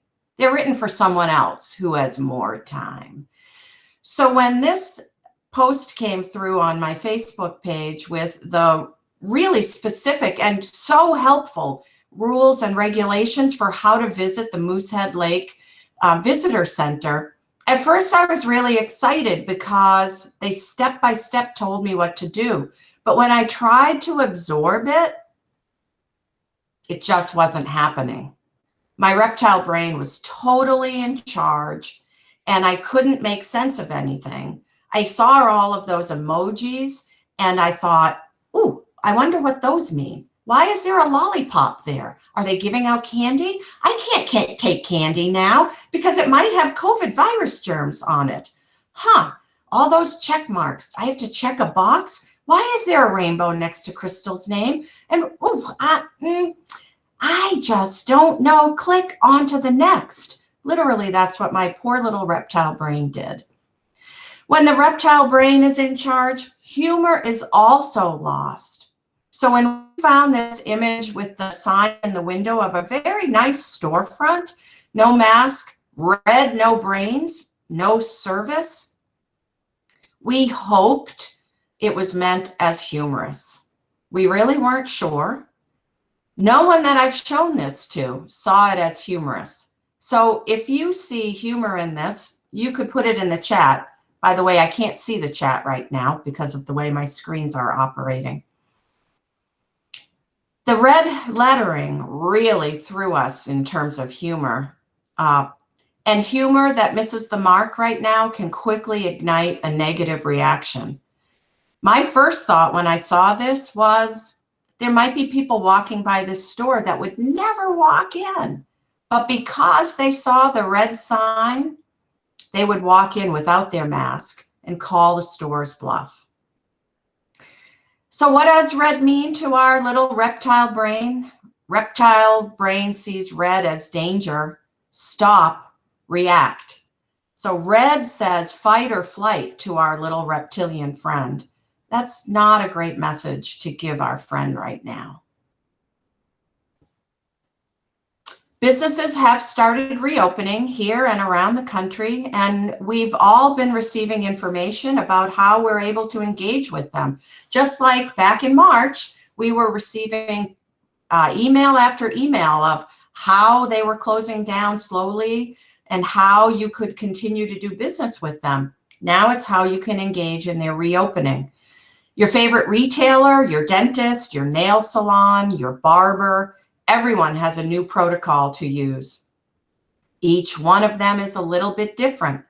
So again, there's a flurry of information every day that's flooding our poor little brains because protocols are also evolving as things open and then close and then open a little differently. That all incites our reptilian friend and sends floods of new adrenaline into us. So this post on the left came from one of my favorite places. I'd been waiting for it because I had been holding the image of visiting this location in my heart all spring. I'll protect the innocent because as excited as I was to receive it, I quickly realized it was another example of what not to do. Again, it's a jumble of information, and eye tracking takes you straight to the bottom with the pretty little happy pride hearts. You miss all of the important details. The reptile brain, once again, just glosses over.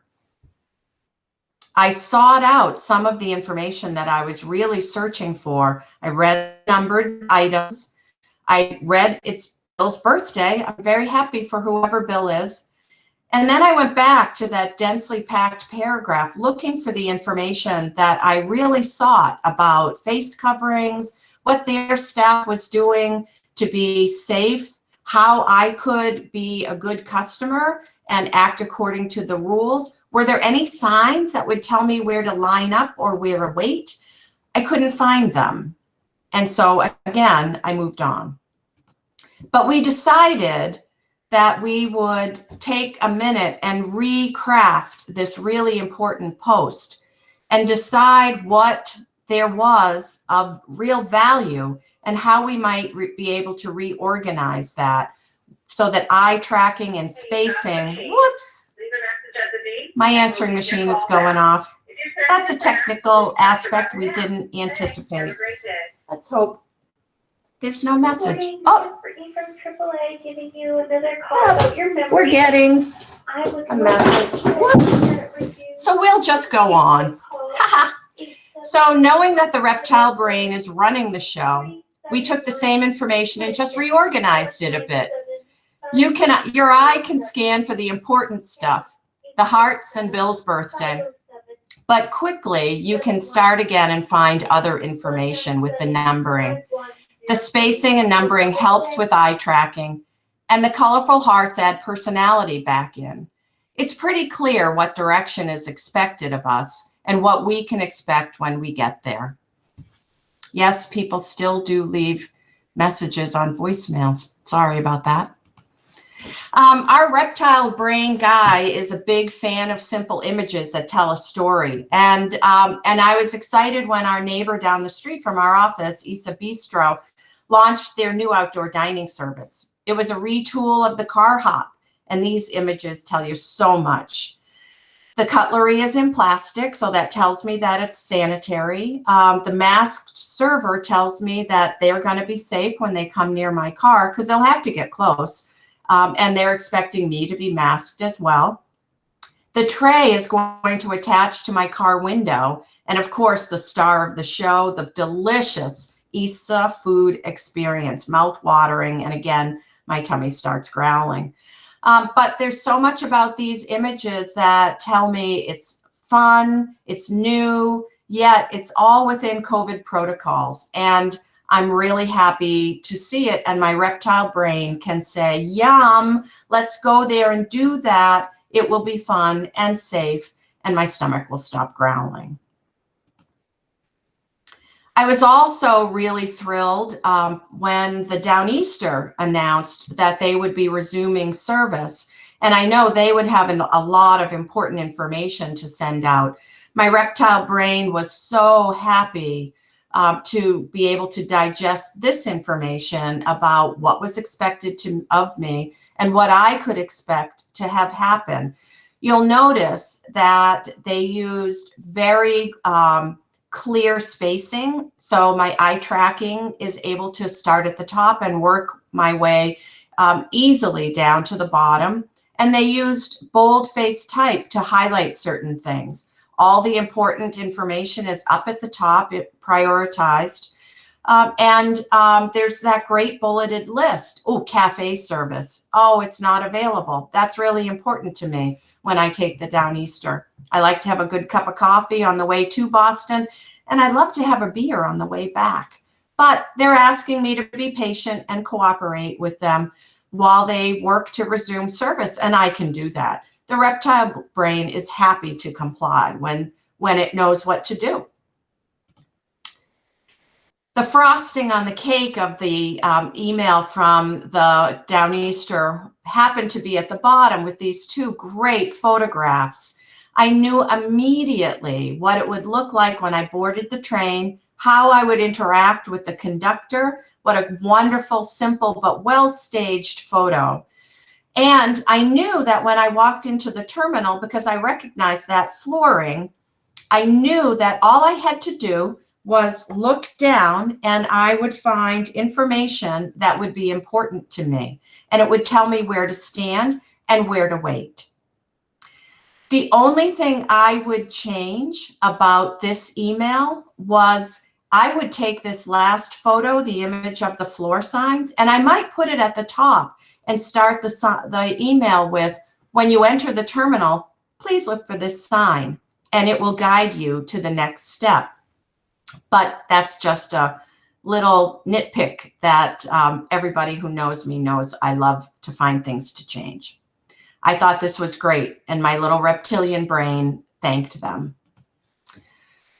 So here we are.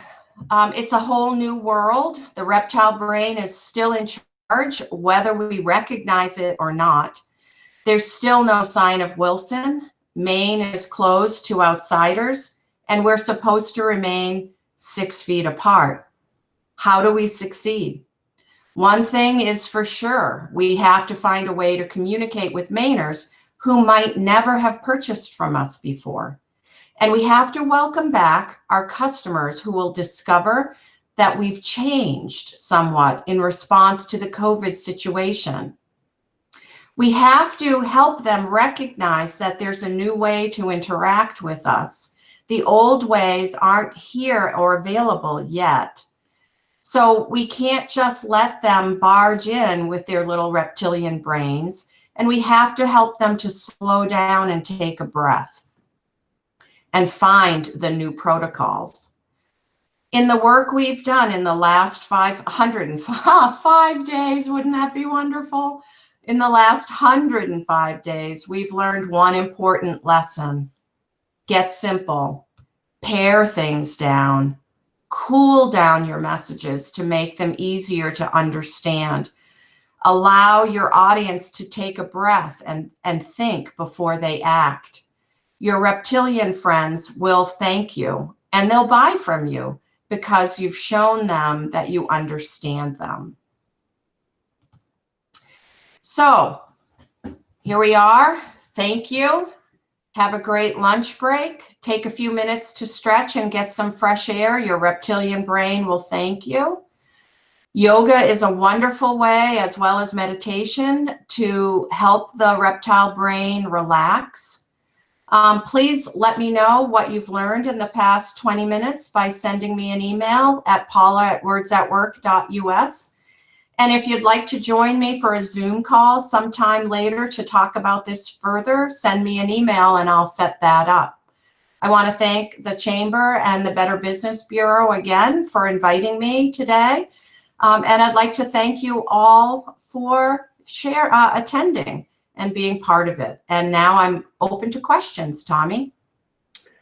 Paula, thank you so much. If you are able to, if you can go through this, the chat, open the chat up. There are a couple of questions I know that were posted. If you scroll back. Okay, let's see. I can give you the first one. I think it came from me because I was curious about this. Should we assume the audience that's receiving our marketing messages are potentially also still using their reptile brains? Holy mackerel, yeah. You know, it's funny. I've discussed this reptile brain with so many people in the last 6 weeks or so, and I forget how I realized it was still happening, even to me.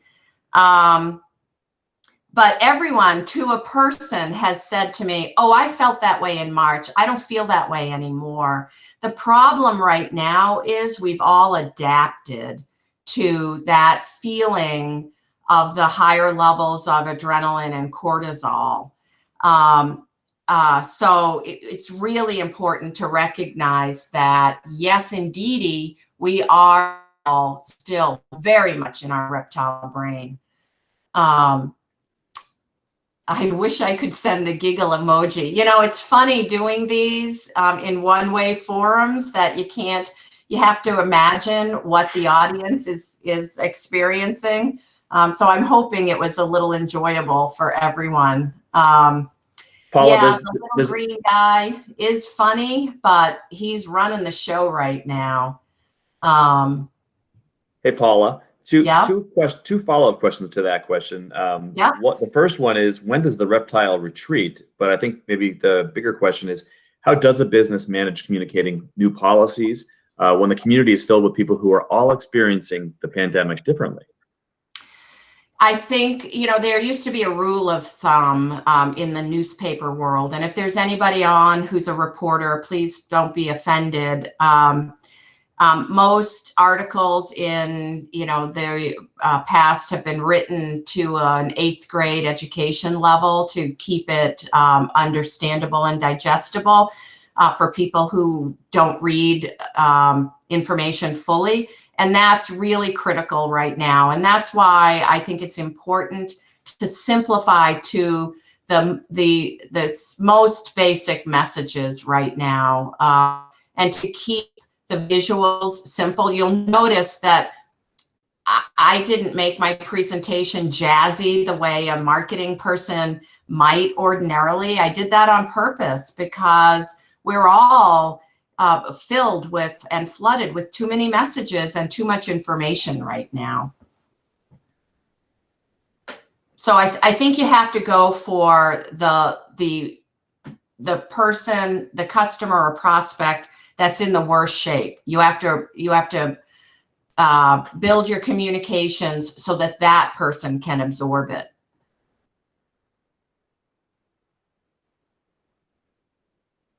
Let's see. Well, it's kind of.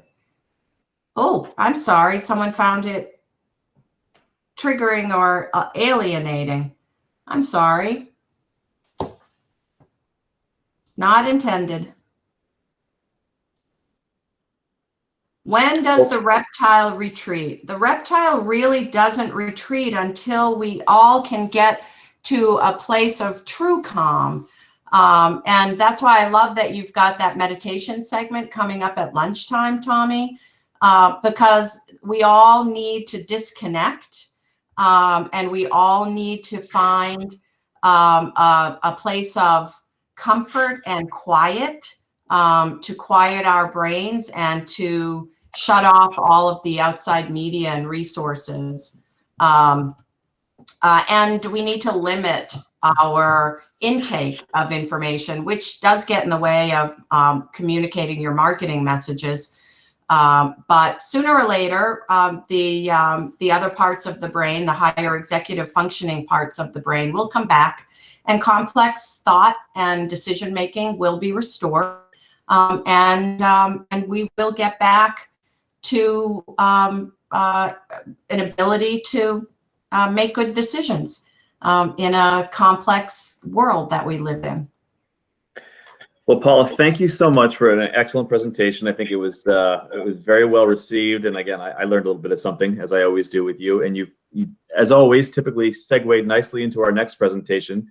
With that, I'm going to thank you and just let everybody know, if you're here for our next session at noon, that's going to be lunch if you need a quick break. But we're also going to be doing meditation for calming the mind and body, and that's with Donna Davidge from Sewell House Yoga. That'll start in just a couple of minutes, and before she comes on, I will give a few ground rules. But again, thank you so much to Paula and Words at Work for the last presentation. And if you have any questions with regards to her presentation or any of these presentations, again, reminder, we will be sending out a post-event email, which is going to include all of her slides, a recording of the presentation, as well as a survey for you to take to give your feedback. So with that, just another minute or so, I'll come back on and introduce Donna.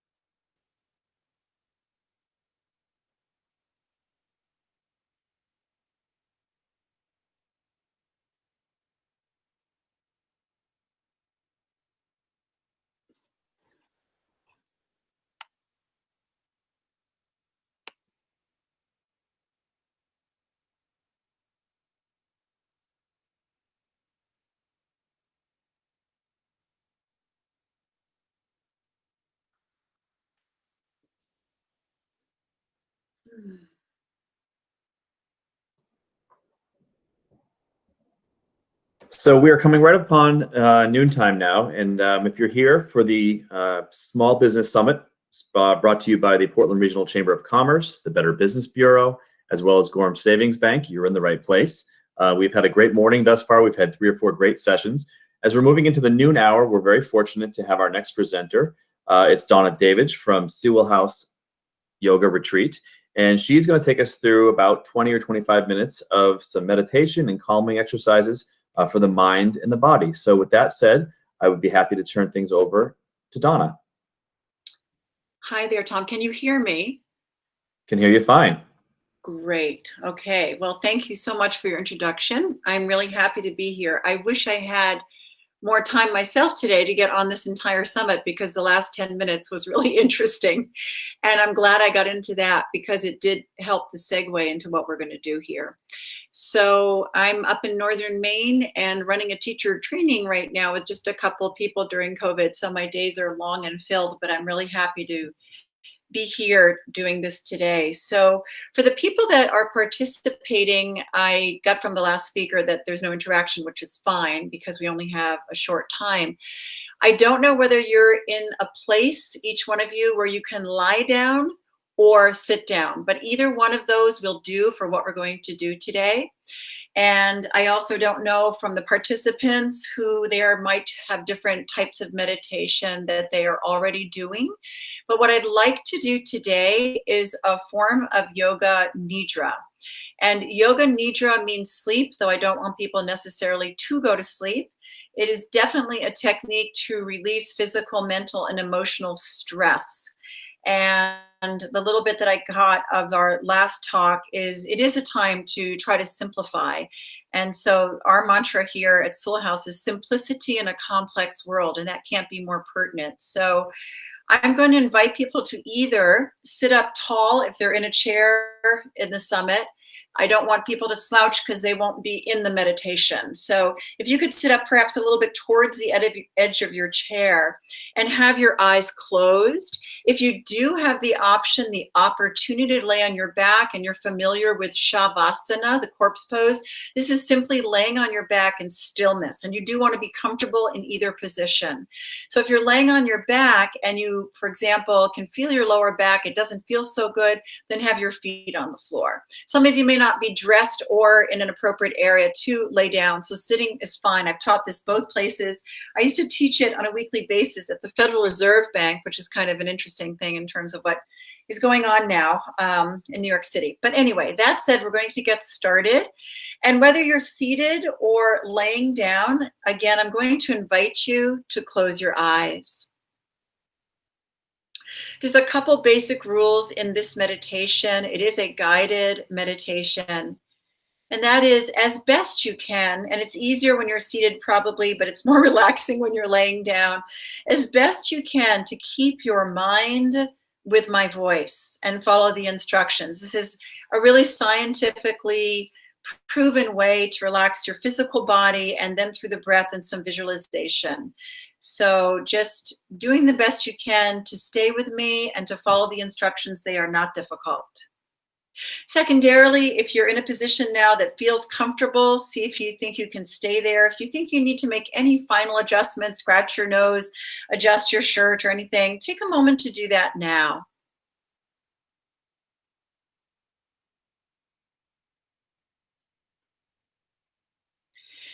It's not necessary, but it's also nice to enter into the space of yoga or meditation with something specific. Sometimes it's a thought, sometimes it's a wish, and sometimes it's a little sound. So if you've done yoga or meditation before, you're probably very familiar with Om.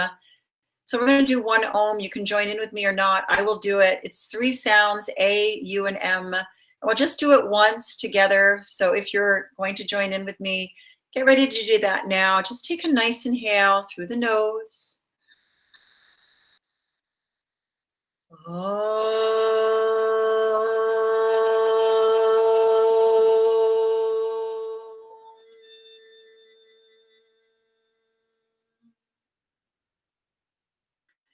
Good.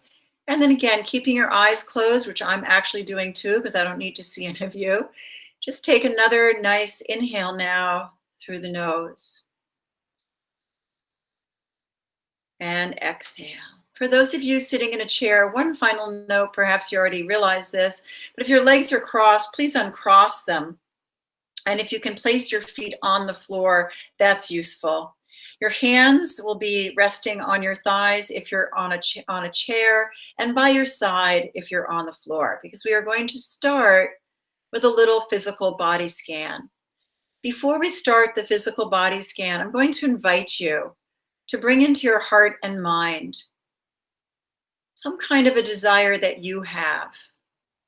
And I'm going to invite you to make that desire a little bit broad. Right? So let's say you want to take better care of yourself. A lot of us are sheltering in place, and some of us are having more constructive habits doing that, and some of us are having more destructive habits. So perhaps think of a habit that you'd like to improve or change. That might be a good desire. And just take a moment to plant the seed of that desire in you silently.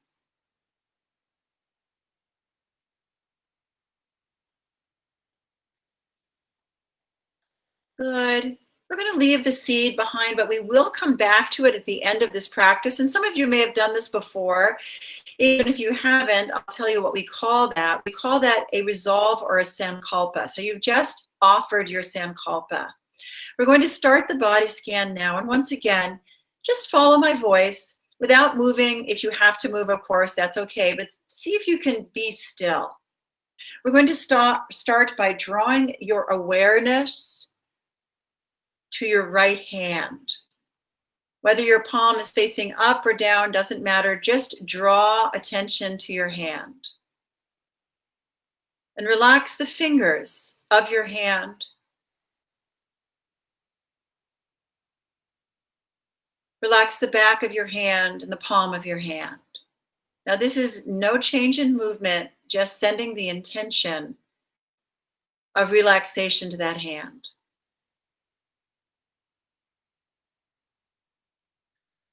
And then we're going to go over and relax our left hand. So with the intention of relaxing all the fingers.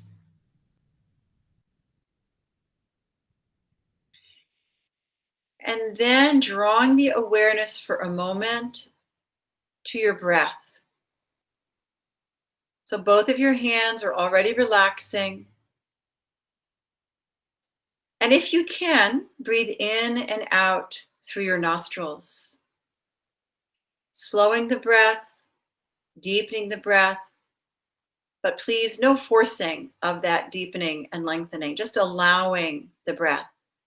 And if you're laying on your back, it's going to be really simple. If you're seated, perhaps a little more challenging, but extremely possible. Good, and now as we proceed with this body scan, you can even think of sending some of the energy of the breath to the body part that we are focusing on and relaxing. So now draw your awareness to your right arm, the entire right arm, the wrist, the elbow, the shoulder, and the entire left arm, the wrist, the elbow, and the shoulder. I invite you to relax both arms, hands, and all your fingers simultaneously, keeping your focus on relaxing the body parts as mentioned. And now drawing your awareness to your right foot, whether you're lying on your back or seated in a chair. And relax the toes of your right foot, the top of your right foot, and the bottom or sole of your right foot. Moving your awareness over to the left foot, relax all the toes of your left foot, top of the left foot, bottom of the left foot. Relaxing both feet together. And then moving up the right leg from the ankle, lower leg, right knee, upper leg, into the hip socket.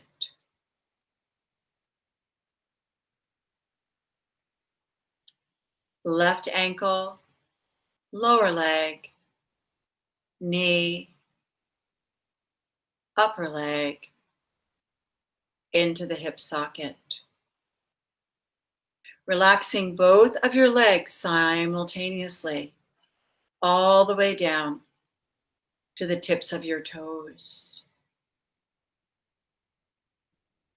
We're now going to focus on releasing the back body. And in yoga, we believe that the back is where we will things. And so a lot of us are having to kind of go through a lot these days. And so we store a lot of that in the back of the body. We will it. We will ourselves to be strong. We will ourselves to get through this.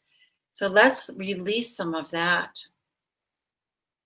Start with an awareness, the heels of your feet, moving up the back of your legs, into both of your buttocks, into the low back muscles. And the buttocks and the low back muscles are large muscles, so they can hold a lot of our emotional, physical, or mental tension.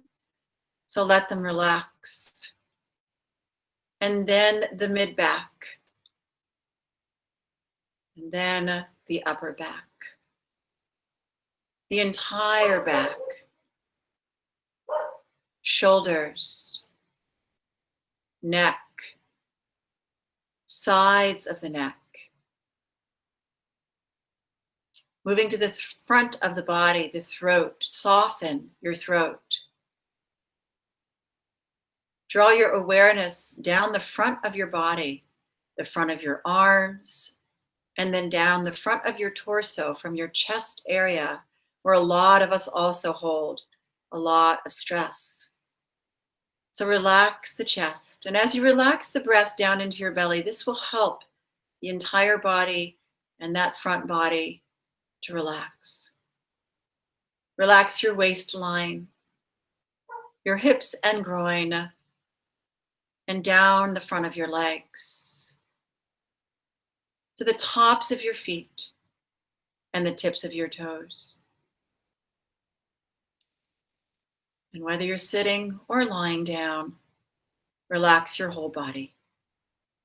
Allow that slow, deep breath, that yogi breath, that meditative breath to help your body relax. And then to complete this body scan, we just had a talk about the reptilian brain. We're going to move up to the head. Let's relax first our face. Oh, so many things we can relax here. The jaw, we hold a lot of emotional tension there sometimes. The chin, the mouth, the tongue, the nose, the eyes resting in stillness in the socket, like a little bed. The eyelids, the eyebrows, and the space between your eyebrows. The entire forehead, both temples, both ears, your skull, and finally, the contents of your skull. Relax your brain. As you feel your physical body, your entire body relaxing, draw your awareness back to your breath. And now we're going to go for a little mental focus as we lay on our back or sit straight in our chair. As we draw the awareness to our breath, each of us is going to count our breath backwards, really simple. We're going to start with 9, so that's going to be real simple. You're just going to inhale through the nostrils, thinking the number 9, and exhale through the nostrils, thinking the number 9. Continue on your own, counting back next to 8. If you reach 0, start again.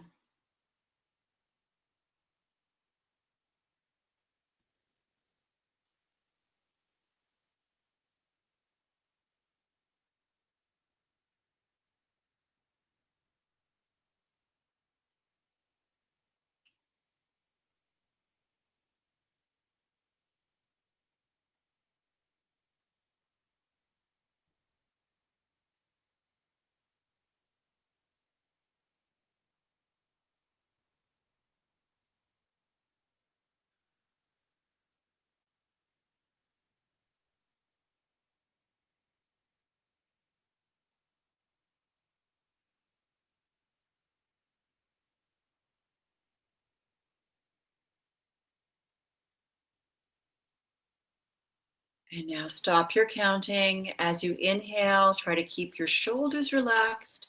Allow the breath to enter the belly. Breathing out. And again, see if you can allow the shoulders to stay relaxed. And as you breathe in this time, breathe in coolness and calmness.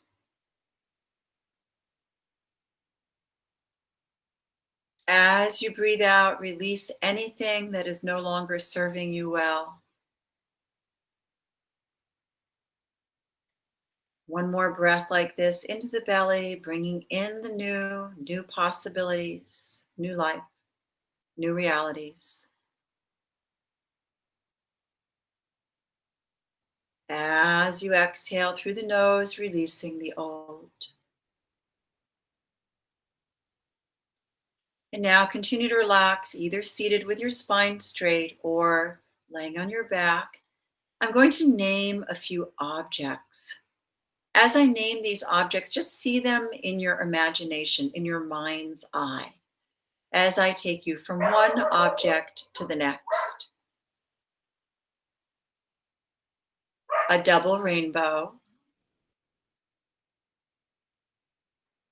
A cat reposing. A bed of roses. a vast ocean, very calm, very clear, a small golden egg, a flickering candle, sandy bank of a wide river.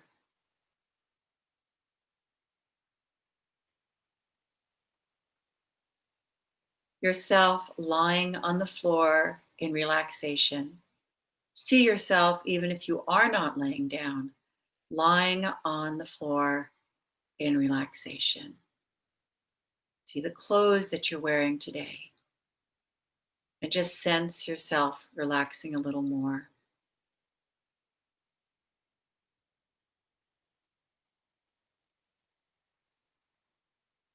And then drawing your awareness back to the breath.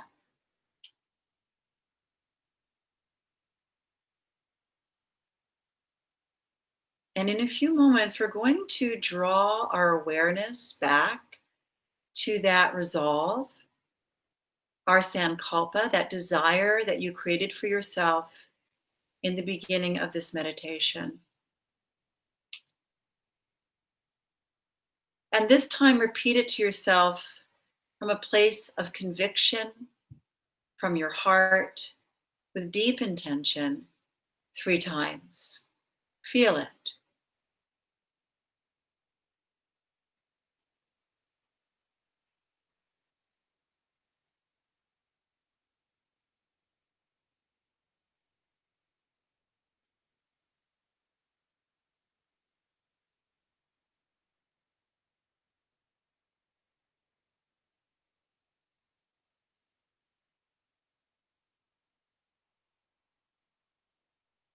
Now, in a few moments, we're going to get ready to come out of this experience. But before we do, I just want to say a little bit about this practice. This is a type of meditation that brings our brain into the theta state. And if you know anything about the brain and the theta state, it's a very receptive state. So ideally, we don't fall asleep, but we get into that very relaxed state.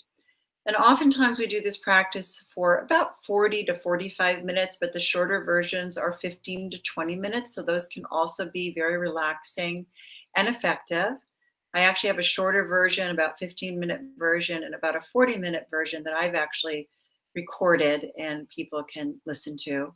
And people find it very useful for particularly PTSD, which they use a lot with veterans.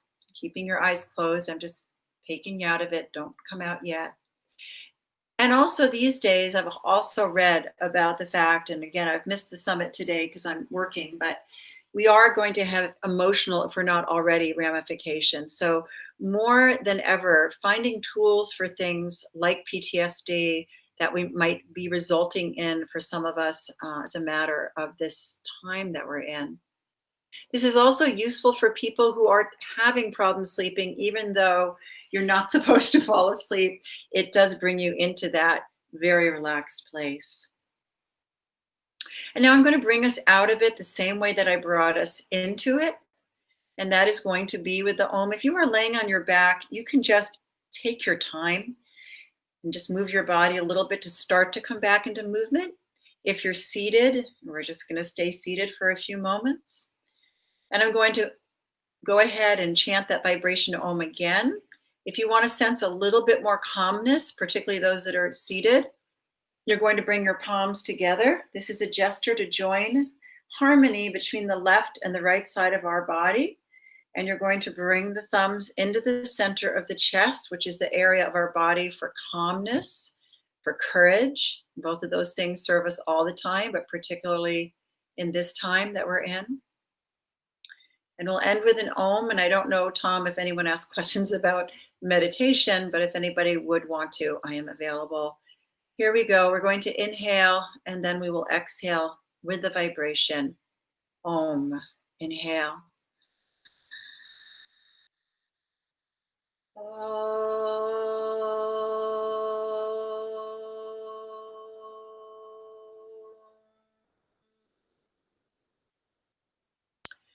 For those of you who took the time to give yourself this self-care and to stay on the call, I'm deeply grateful to have this opportunity today. And I send you healing vibrations to you and your clients. If you don't know about me, I purchased my great-grandfather's home in 1997. He was Theodore Roosevelt's nature guide, and they made lifelong friends over the fact that they both believed in nature a lot. And Teddy Roosevelt actually healed from lifelong asthma in this old historic house that I now run as a small intimate yoga retreat. So I thank you for being in my yoga studio with me, which is an attached shed that used to hold cords of wood, and we've transformed it for the modern day weary traveler who needs to heal. So may you have a blessed day, all of you, and thank you. Namaste.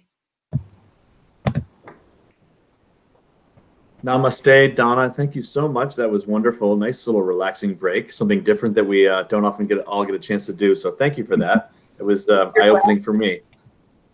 I wish I could be on the whole thing. It sounded so good. Yeah, no, we've been having a great morning so far, and I was just going to sort of recap that before we go into our next session. We've got a few minutes. I don't see any questions specifically for Donna, but if you want to stay on, if you've got a second to stay on, we might see a couple pop through. For those of you that are joining us just now, we're about halfway through our Small Business Summit today, brought to you by the Portland Regional Chamber of Commerce, the Better Business Bureau, and Gorham Savings Bank. We just had a session with Donna Davidge from Sewell House Yoga Retreat.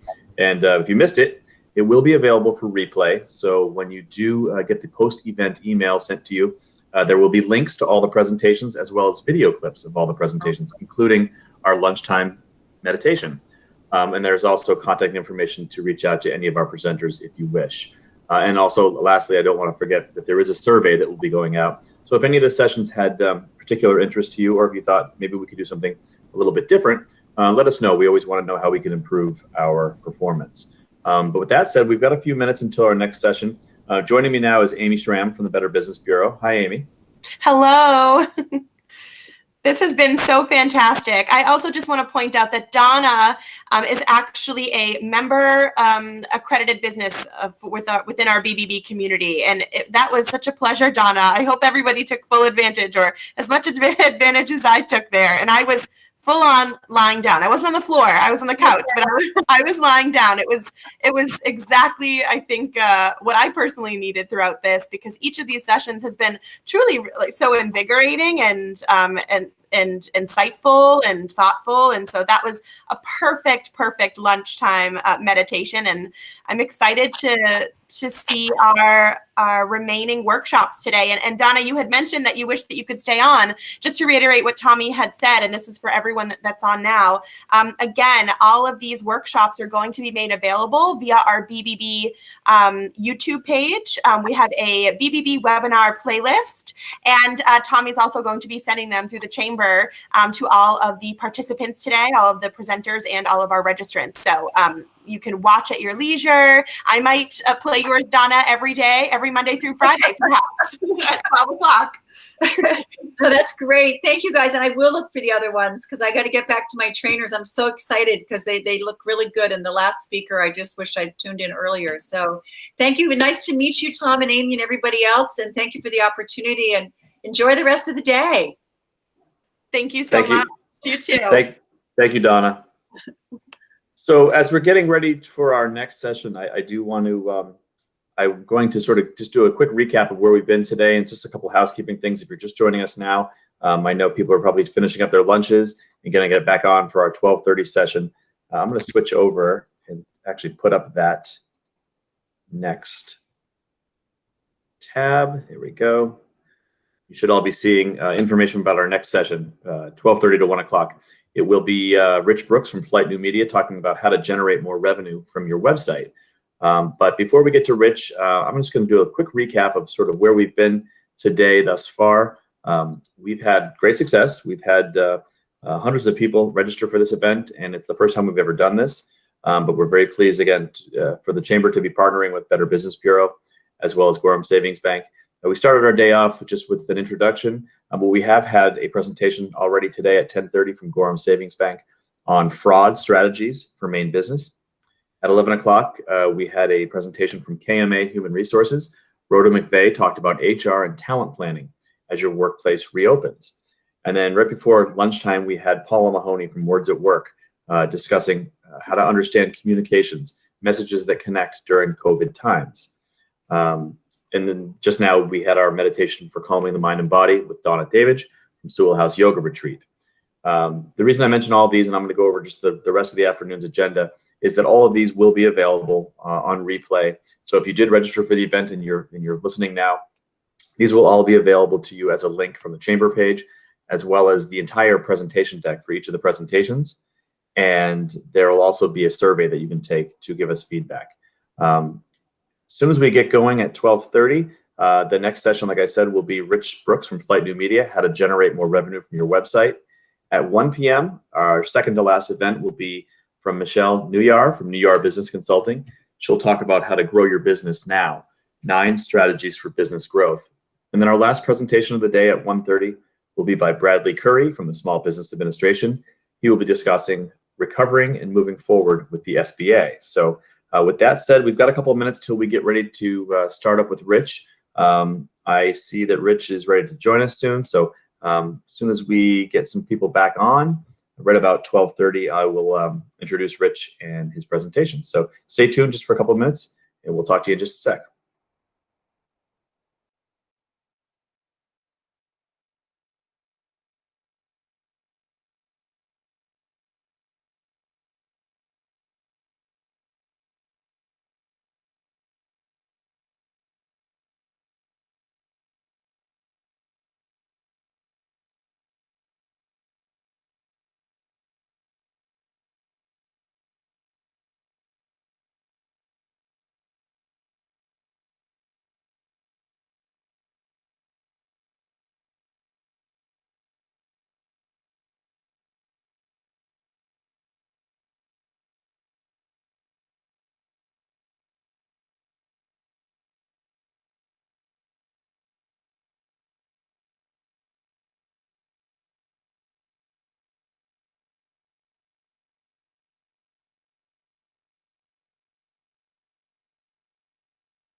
Well, we are at 12:30 now, so I am going to introduce our next presenter for this afternoon's presentation. We're very fortunate to have Rich Brooks from Flight New Media.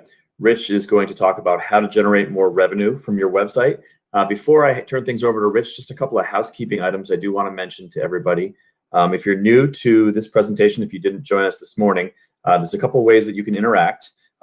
On your screen, right next to the clock in the upper right-hand corner is a chat option. If you have questions for Rich during the presentation or towards the end, he will present for about 20 or 25 minutes, and then he'll be able to answer any questions you have.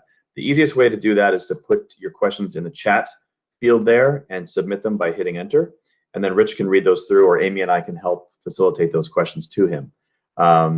It's also best if you're able to keep your microphone on mute so we don't pick up any background noise during the presentation.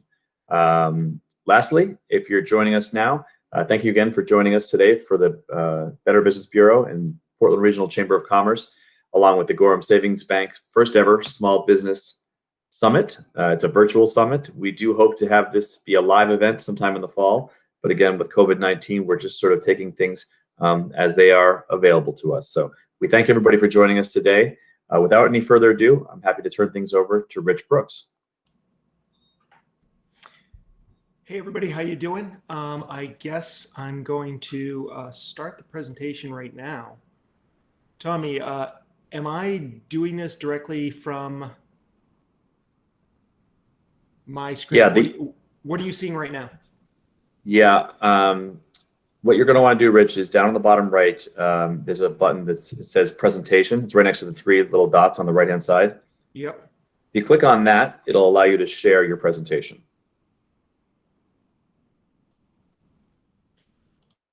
And I'll ask Amy to let me know if it comes through, because I'm still seeing my screen. Yep.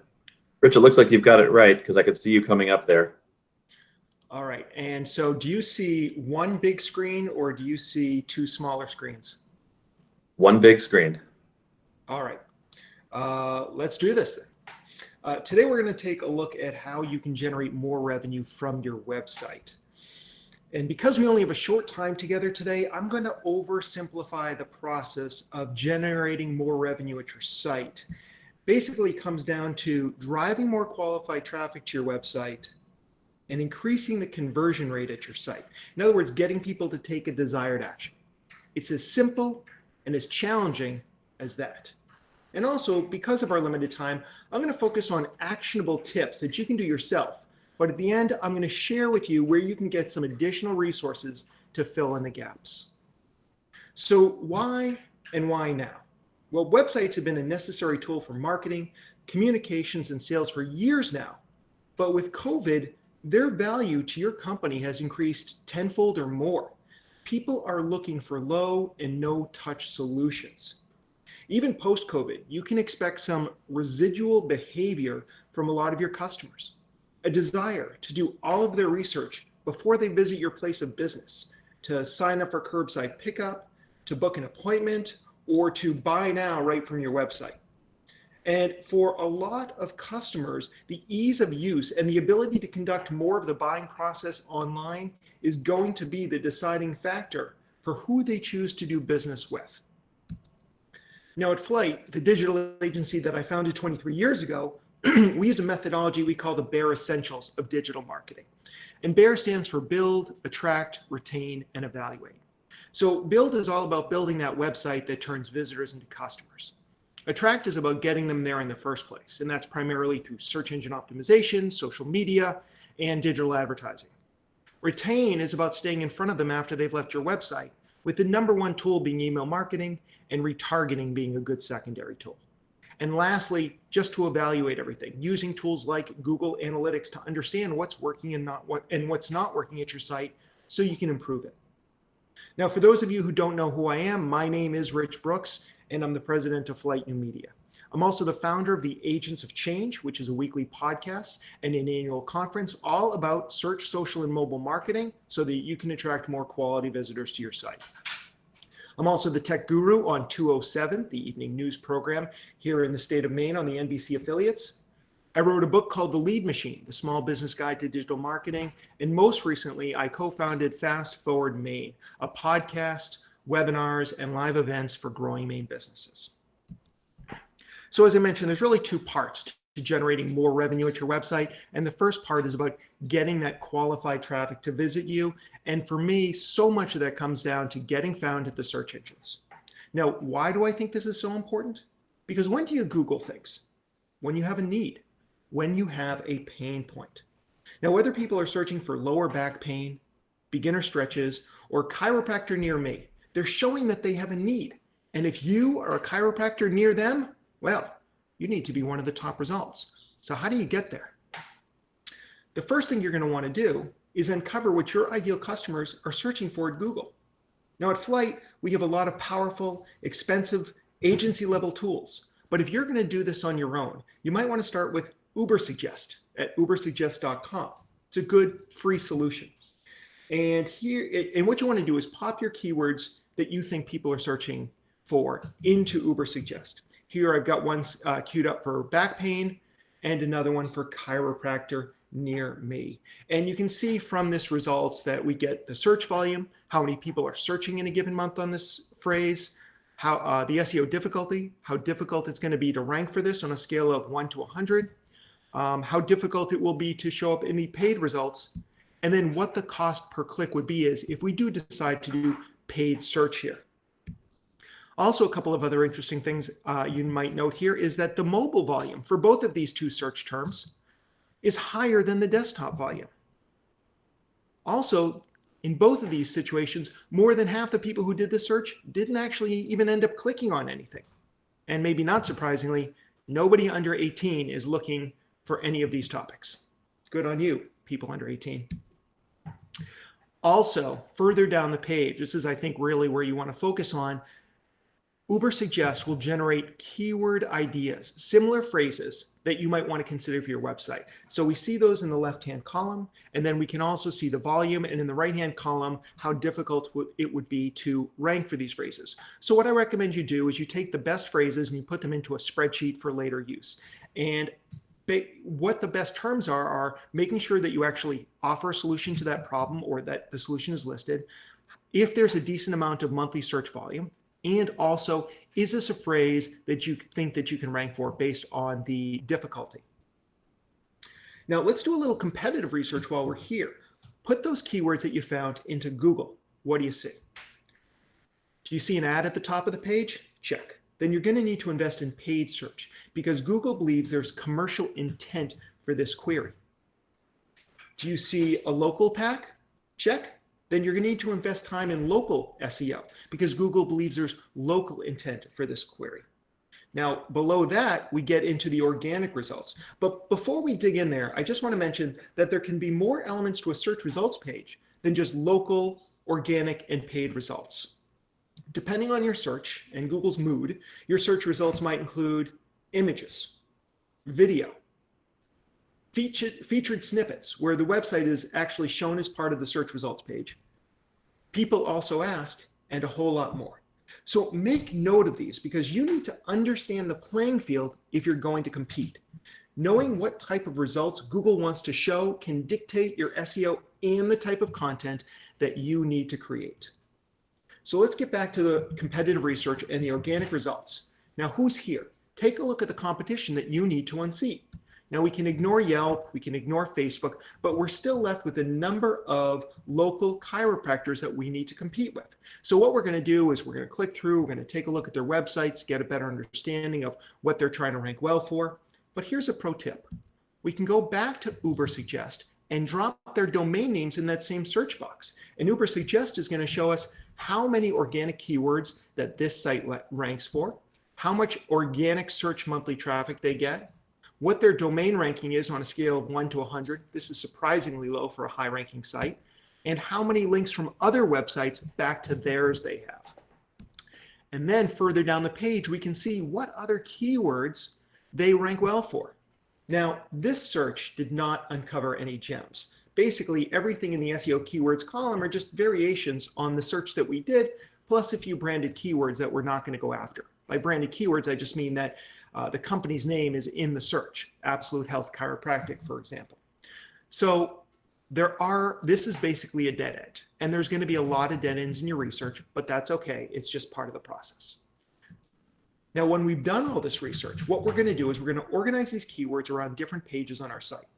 On each page, we're going to work our keywords into critical spots on the page, into our title tag. And if you can't read that, it says Pregnancy Chiropractor, Portland, Maine, Tree of Life Chiropractic. So this is a page that's really looking to rank well for pregnancy chiropractor in Portland, Maine. So we're also going to see those keywords in the header tags and also in the body copy, especially concentrated in that first paragraph. And as you're doing your own page, you're also going to want to make sure that you create keyword-rich links to other pages on your site. These intra-site links are incredibly important to your own search engine visibility. Some final SEO tips. Every service gets its own page. If you offer it, it gets its own page. So don't take 5 services and put them all on the same page. Every single service needs its own page for search engine optimization. Every audience gets a page. So if you're a chiropractor offering services to athletes, pregnant women, and seniors, each one of those audiences gets its own page filled with great content and keyword-rich links to your specific services. And get incoming links from other websites to yours. It's a longer-term play. It takes time to develop. We don't have time to go into that today, but this is a critical piece of the puzzle. Some other thoughts before we get to your website about driving traffic to your website. If you have a physical location or service industry, you're going to need to focus on local SEO to drive traffic from locals and tourists. If you're seeing those search results, the paid search, the sponsored search results at the top of the page, you're going to need to invest in paid search. That gets you in front of people who are ready to make a buying decision. And I'd also recommend taking a look at paid social for targeting specific demographics and retargeting people who visited your webpage but didn't make a buying decision. Now, the second half of the equation is about improving conversions at your website. So what do I mean by improving conversions? It's about getting people to take a desired action at your website. Desired actions might include getting them to sign up for your email newsletter, getting them to fill out your contact form, giving you a call, booking a time in your online calendar, clicking a buy now button if you've got e-commerce, and signing up for your email newsletter. Yes, I said it twice. That's how important it is. Every small business would benefit from having a robust email newsletter and focusing on building that list. The next thing that you need to do once people arrive at your site is to build trust. You know, that whole know, like, and trust thing. So trust in the real world takes time, days, weeks, years even. However, the attention span of the people visiting your homepage is about that of a tsetse fly. So we need to have some trust hacks, if you will. One of these trust hacks that we can tap into is authority. Now, even in this day and age, people still pay attention to authority. I know it may not feel like that, but it's true. For example, we're at a webinar right now, but let's imagine that we were all in the same room and I was presenting. And this gentleman here steps into the room and says, "We've got a fire in the basement. I need everybody out." No one would ask to check for credentials. Nobody would wait for a second opinion. And I'll stand up and walk out of my presentation. And that's totally fine because we do put weight in authority. So how does this help you on your website? Well, think about the badges that you can put on your own website.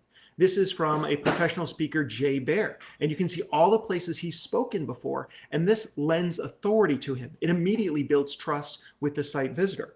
For your business, maybe it's a Better Business Bureau sticker or the Chamber sticker or a certification that's important in your industry.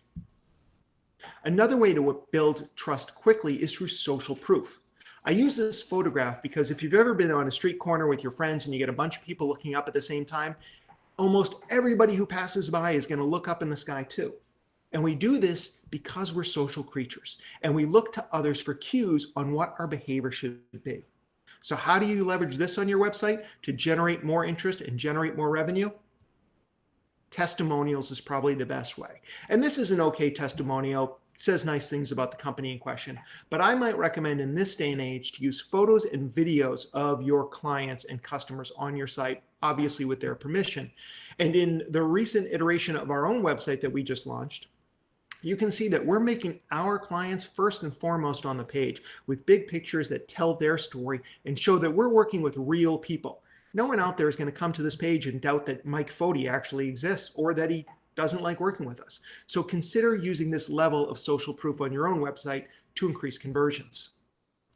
And lastly, not lastly in all the things you can do, but lastly in terms of building trust for today's presentation is appearance. And there's a famous PR expert named Michael Levine who coined the phrase the Tiffany box theory, which simply states anything delivered in a Tiffany box has a higher perceived value than something from a plain paper box or no box whatsoever. So you have to ask yourself, do you have a Tiffany box of a website? Now, if you own a Greasy Spoon diner, for example, I'm not suggesting that you put on photos of white linen tables, right? That's just a lie, a complete disconnect. I'm just saying, I'm sure there are things you can do with the copy and the photos on the page that keep people really hungry for a heaping plate of eggs and bacon. So you really want to put yourself in the best possible position and really invest in the visual aspect of your website. Now, appearance is like beauty. It's in the eye of the beholder. So this is a website, while I was doing some research for a client into senior living that I came upon and I really liked. Maybe you don't like it, but when I look at this, especially compared to the competition, this is a beautiful building and it looks like a high-end condos or apartment buildings or even hotel. Very nice. So immediately there's some trust built up. This looks like a high-level organization. The other thing I really like about this page is immediately when I get there, they're helping me get to the place I want to go. Let us guide you. Are you here for yourself, a loved one, a new career? We talked about audiences a little while ago. Here are 3 audiences that they're going after, and each one is going to get their own page because American House would have a different conversation with each audience member. That's what I'm talking about when I say every audience deserves its own page. Beyond building trust, you want to reduce friction on your website. Friction is anything that gets in the way of the sale or anything that people might do on the way to the sale. So a few things that you might want to consider. One is page speed. And people just don't have a lot of time or attention or patience for slow loading pages. And so if you're concerned that maybe your pages are loading too slow, one free tool you can use is GTmetrix, and that's metrics with an IX at the end, .com. And when you go there, you plug in your page speed and it will tell you what you're doing well in and what you're doing poor in. And it will even tell you what you can do to make some changes. Now, some of these changes you might need a developer for, but at least you can talk to your developer intelligently and say, these are the things we need to do so we can increase the page speed, so people will stick around longer, so people will buy more from us, so I can continue to pay you. Web developers are very responsive to that. Another thing that's friction is too many options on the page. And I use this example of jams because there's a famous study that showed at a upscale supermarket, when they laid out 6 flavors of jams as a sample, people came over and a number of people picked up the jam and then went to go check out. Later on, they did it with 24 different flavors of jam, and many more people came over, but fewer people actually bought jam. And that is because they were overwhelmed by the number of choices, so they decided not to make any choice. So how can this work on your website? Well, reduce the number of choices, reduce the number of navigation items. And when you do have to give choices, think about an approach like this.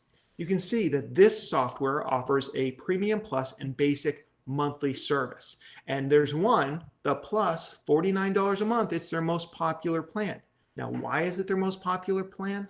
Probably because they made it bigger and put it right in the middle. Now, some people might opt to go Premium or opt to go Basic, but it makes it easier for the visitor to make a decision.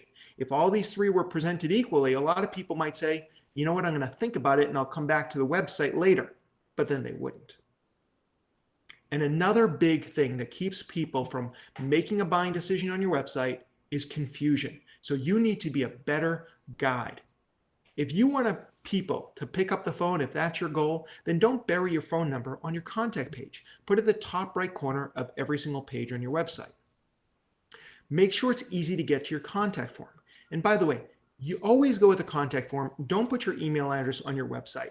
That's a great way for hackers and spammers to get access to your email and start sending you a bunch of stuff that you don't want. A contact form does a better job of guiding somebody and giving them the fields so that you can actually help them. Now, don't put too many fields out there. I usually recommend only requiring name, email address, and phone number, and then maybe the field itself for comments. You can ask other questions, but the more questions you ask, the less likely it is someone's going to complete that form. Also, you should be having opportunities to opt into your email newsletter throughout the website, on every single page and on some pages in multiple places. And lastly, strong calls to action. At the bottom of every single one of your web pages, you need to have a call to action. Tell people what the next obvious step is. Do you want them to sign up for a free trial, to fill out your contact form, to book a time, to buy now, to read another article, to use your online calculator to book a room? Don't let them wonder what the next step is. Be a good guide. So make sure there's a call to action at the bottom of every single page on your website. Now, before I get to my takeaways and then take some Q&A, I just want to mention, as I said before, some bonus material that I've got set up for you. The first thing is today's slide deck. So if you'd like a copy of today's slide deck, I've got that for you. And the other thing is I've collected a number of training videos that we put on at Flight. These are all absolutely free, by the way. You don't even have to sign up for our email newsletter if you don't want to. I'm just making these all available for you. And we've got training videos on a special page all about search engine optimization, a lot more information and detail than we got into today.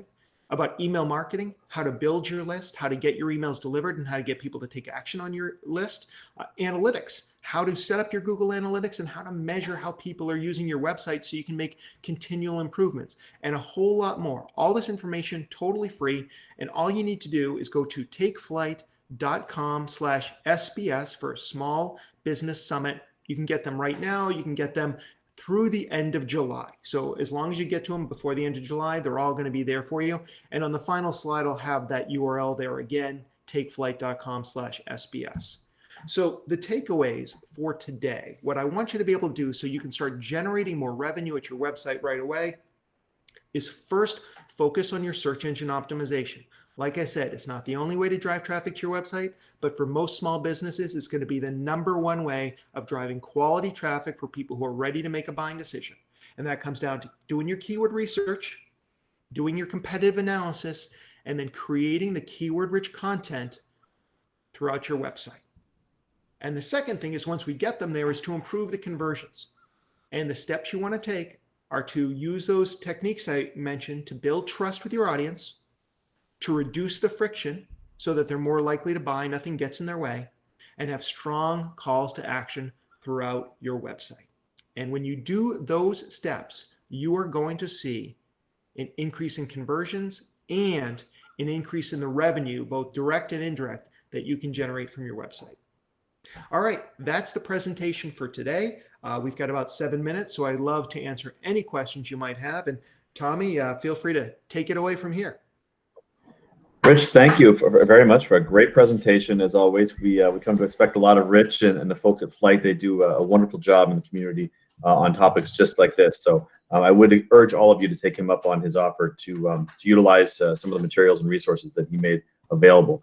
Rich, if you go up into the chat box there, you can see some of the questions. I know there's a couple that were in there. I'll pose the first one to you. Is it possible to have too many quote unquote stickers or testimonials on your website? Can a business come across as too credentialed? I don't think you can. It's a funny question. I've never been asked that before. I don't think you can be too credentialed, but there does come a point where maybe it feels overwhelming. Just like I said, you know, if you give people too many choices, anything that feels overwhelming might not be valuable and might just be distracting. So a couple things that I might mention to keep the distraction level low. You'll notice actually in the examples that I showed you with Jay Baer, everything was grayscale. So it wasn't like anything popped or took away from the design of the website. It just listed all those brands, many of which are known by a great majority of the population. The other thing is that you should consider having maybe prioritizing these. And so if you have 100 different credentials, yeah, maybe there's a featured credentials, 5, 10, whatever it would be, that are really going to show people. And then if you want to, you could have a link that would say for a full list of our credentials, and then you could have a page maybe under the About Us. So that's what I would say. And the one other thing I just want to point out is you don't want to link over to these credentialing organizations, as much as I'm sure the Chamber and the BBB would like links back to their website. That's not your job. You just want to show that you are a member of these organizations, but your job is not to drive traffic over to them. So just have the badge, not the link. Excellent, Rich. And I'll encourage everybody, before I get to the next question, we have about 50 people on this session right now.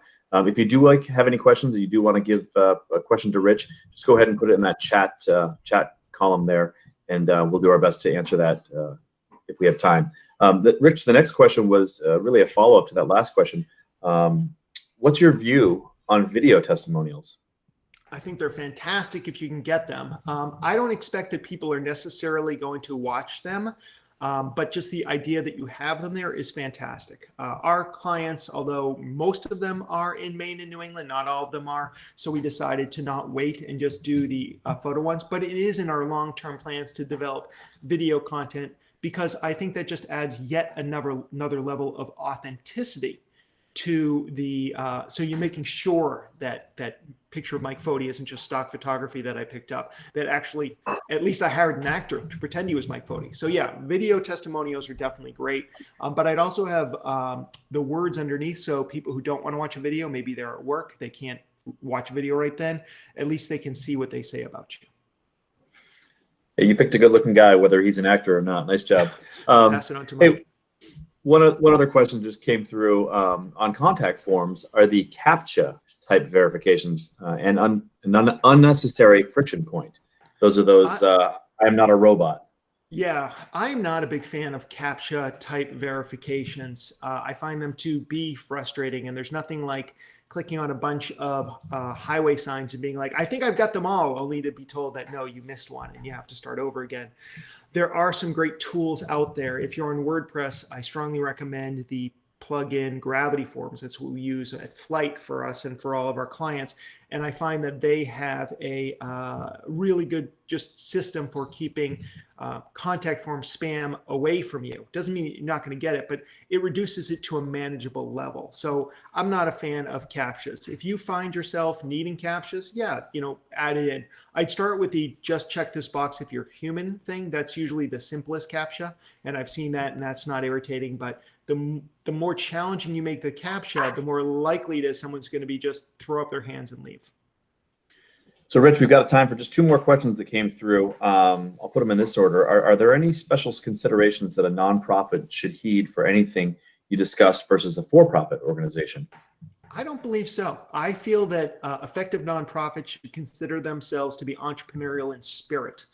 And you should definitely look to, I use some phrases that maybe you would choose different phrases, like maybe it's not about generating revenue, maybe it's about getting more members, or maybe it's about getting more volunteers, or maybe it's about getting people to believe in your cause.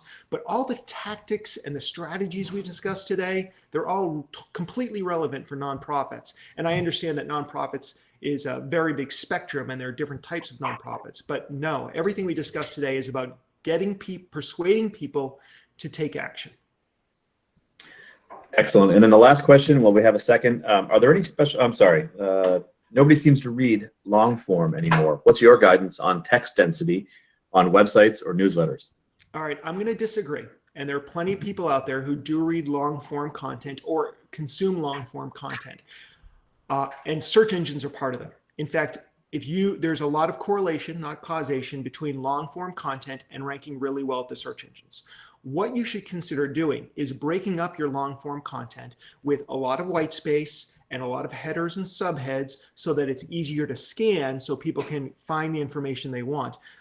As far as email newsletters go, I know people don't think that they read long form emails, but my dad writes a monthly email newsletter that printed up can be anywhere from 8 to 20 pages, and people devour it. So it really depends on what the content is and who your audience is. But I like to give different lengths of solutions for different types of audiences, and that would probably be my approach for you. Well, excellent. Well, thank you, Rich, so much. I always have a lot of information that we're able to fit in just a short amount of time. So again, I would take you up on Rich's offer. If you have further questions, take advantage of that link. All of this content Rich will provide to us, we will make available in our post-event email. That will include the video of Rich's presentation, as well as the deck that he presented, as well as a survey to let us know what you liked and maybe want more information on. With that said, I'm going to transition now into our next presenter. We're coming right upon top of the hour here. And we are going to hear just at 1 o'clock from our next presenter, which is Michelle Nuyar from Nuyar. She's going to be talking about how to grow your business now, 9 strategies for business growth. The next presenter is Michelle Nuyar. Michelle, if you're there, we'll go ahead and get you up and going. Let's just make sure that you're able to share your screen. Perfect. I'm working on that now. Hello, how are ya? Good. We can hear you fine. Can you see me? I can see you fine. Okay, perfect. And can you see my slides? Not yet. Just you click the little hang on. down on the bottom right, the present now. Yep, I had clicked on that. All right, I thought after I watched the other presenters, I would have this nailed. All right, so I want to share. There we go. I think we got it this time.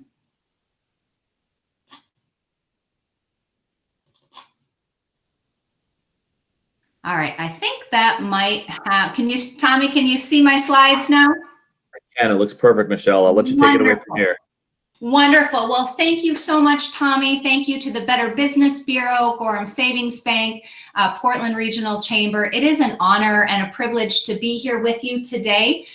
presenting from Raymond, Maine, and looking out at a very rainy view, but have enjoyed so much the topics that were presented today. I've taken away a lot, and I can't wait to watch the replay videos because I think there's a lot that I will take into my business. I want to get right into it. I have a ton of things that I would love to share with you today, my 9 strategies for business growth. My goal for you today, in keeping with the theme of today's content, is to keep it simple.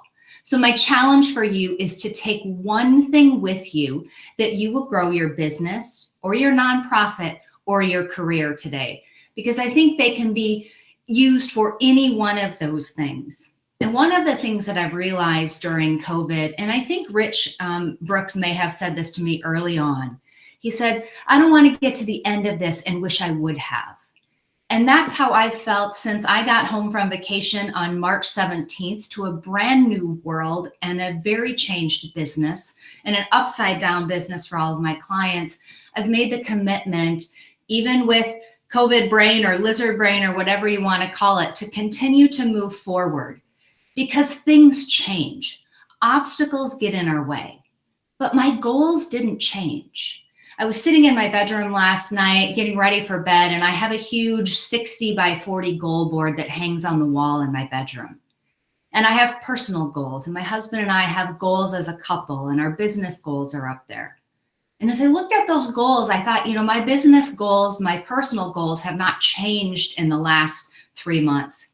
But the path that I'm going to take to get there has.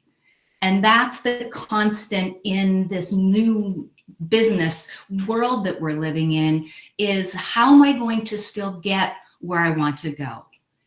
And one of the things that I have tried to keep in mind over and over again is remembering why I started. I started my business at 21. You can see the photo here on the screen of myself and Zig Ziglar back in the day. That is not an actor. That is the real live deal there. Not sure what was up with the cowboy hat. But my dream was to be a speaker, to be a trainer, really to make an impact in the world. My biggest goal as a teenager was I wanted to be able to take the things that I read in motivational books and listen to on tapes, and I wanted to be able to apply it to my life. And then I wanted to be able to apply it to my business. And so my impact, why I started, was really to be a cheerleader of people, which has been transitioned into being a cheerleader of businesses. So if you need some encouragement today, I'm here to say that it has been rough. It's been different. In some ways, we're not as productive as we have been. And in other ways, I'm inspired by how businesses have been more productive than ever. I have watched businesses fight so hard for their businesses these last few months, to be creative, to do it in spite of whatever obstacles came their way. So my number one tip for business growth is to choose growth. Growth is not easy. It comes with a price. It comes with repeated action. To have a growth mindset means we believe we can change. And there are two kinds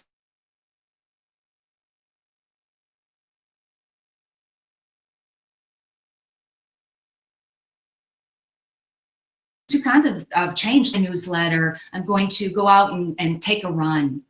And then there's change that happens to us, like COVID, change we didn't choose, but we still get to choose to grow through.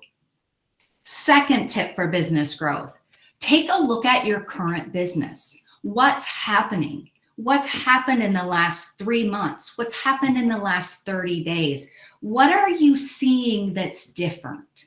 And I think the number one thing that I'm helping clients with right now is financials and employees. HR has become more important than ever. And I think for many of us working virtually, and many of my clients that have large virtual teams, staying connected, communicating, making sure that we're all still moving in the same direction towards the same vision is more important than ever before. And I also think your pipeline is something that we cannot take our eyes off. We've heard a few marketing presentations today, and unfortunately, often when the urgent comes up, We as business owners stop looking at the important and focus all of our attention on the urgent. And while there have been a lot of urgent things that have happened that need our attention, safety and crisis and transitioning people from working in the office to working at home, it's easy to stop looking at our pipeline and what we're doing for marketing. I've always said that in a recession, and I saw this after 9/11, that the first things to go were consultants, speakers, and marketing consultants. And I'm really glad to say that that has not happened. And that gives me hope that when I talk to my colleagues and others in my field, we have stayed busy and people have continued to reach out. And that says to me, you are working on growing your businesses. So a couple of the things that, to ask, what's the number one thing that's working? What's one thing that could work better? And what's one thing that needs your immediate attention? And whatever that immediate attention item is, maybe it's an important task versus an urgent, do it now. We often have the tendency of putting those things that are important that we really do need to do. We move them from the to-do list from one week to the next. Tip of the day, take a Post-it note if you're working wherever you're working, or write it down on a piece of paper and put that one thing in front of you and do it now. Now would not be the best time, I don't think, to create a full-blown strategic plan unless business has gotten to the point where you've got some breathing room. But I would suggest either updating or creating a very simple strategic plan for moving forward for the next 6 months. One of my current clients said, at times like these, we need to focus more, not less, attention on strategy. And they actually held strategy sessions like 30 days into COVID and set aside a half a day really to restructure and take a look at what their strategic plan was for the year. What needed to change? Where did they need to adjust? And fortunately for them, strategic planning was a company-wide process. So no matter where you're at, take a look at, maybe it's a simple strategy. Maybe it's, I'm just going to outline the 3 key strategies that I need to do before the end of the year. And thinking back to Paula's presentation on the 4 squares, what are those things that you want to make sure that the company handles by the end of the year? Again, keeping in mind the important, the working on the business, the things that aren't the, managing safety and managing taking orders, but the things that are really going to help you continue to be creative, not only in 2020, but beyond. And so some of the issues have changed. Some of the assumptions that we make about business have changed. But I truly believe that taking that time to do some strategic planning will help the business and your people to engage the rest of your people. If you're interested, I have just a 1-page PDF that has a really simple plan. I would be more than glad to send you if you shoot me an email. Next up, narrow your lane. This is also a theme that we've heard today. I've heard from many people, and Rich alluded to this in the previous session, overcomplicating too many choices confuses us. I had a mentor once say to me, a confused mind always says no. Now is not the time to add a bunch of services unless there's a very strategic need. So narrow your lane, narrow what you're offering. I narrowed my ideal client during this time very, very, very narrow. And some would say to me, Michelle, that was a bad time to do that.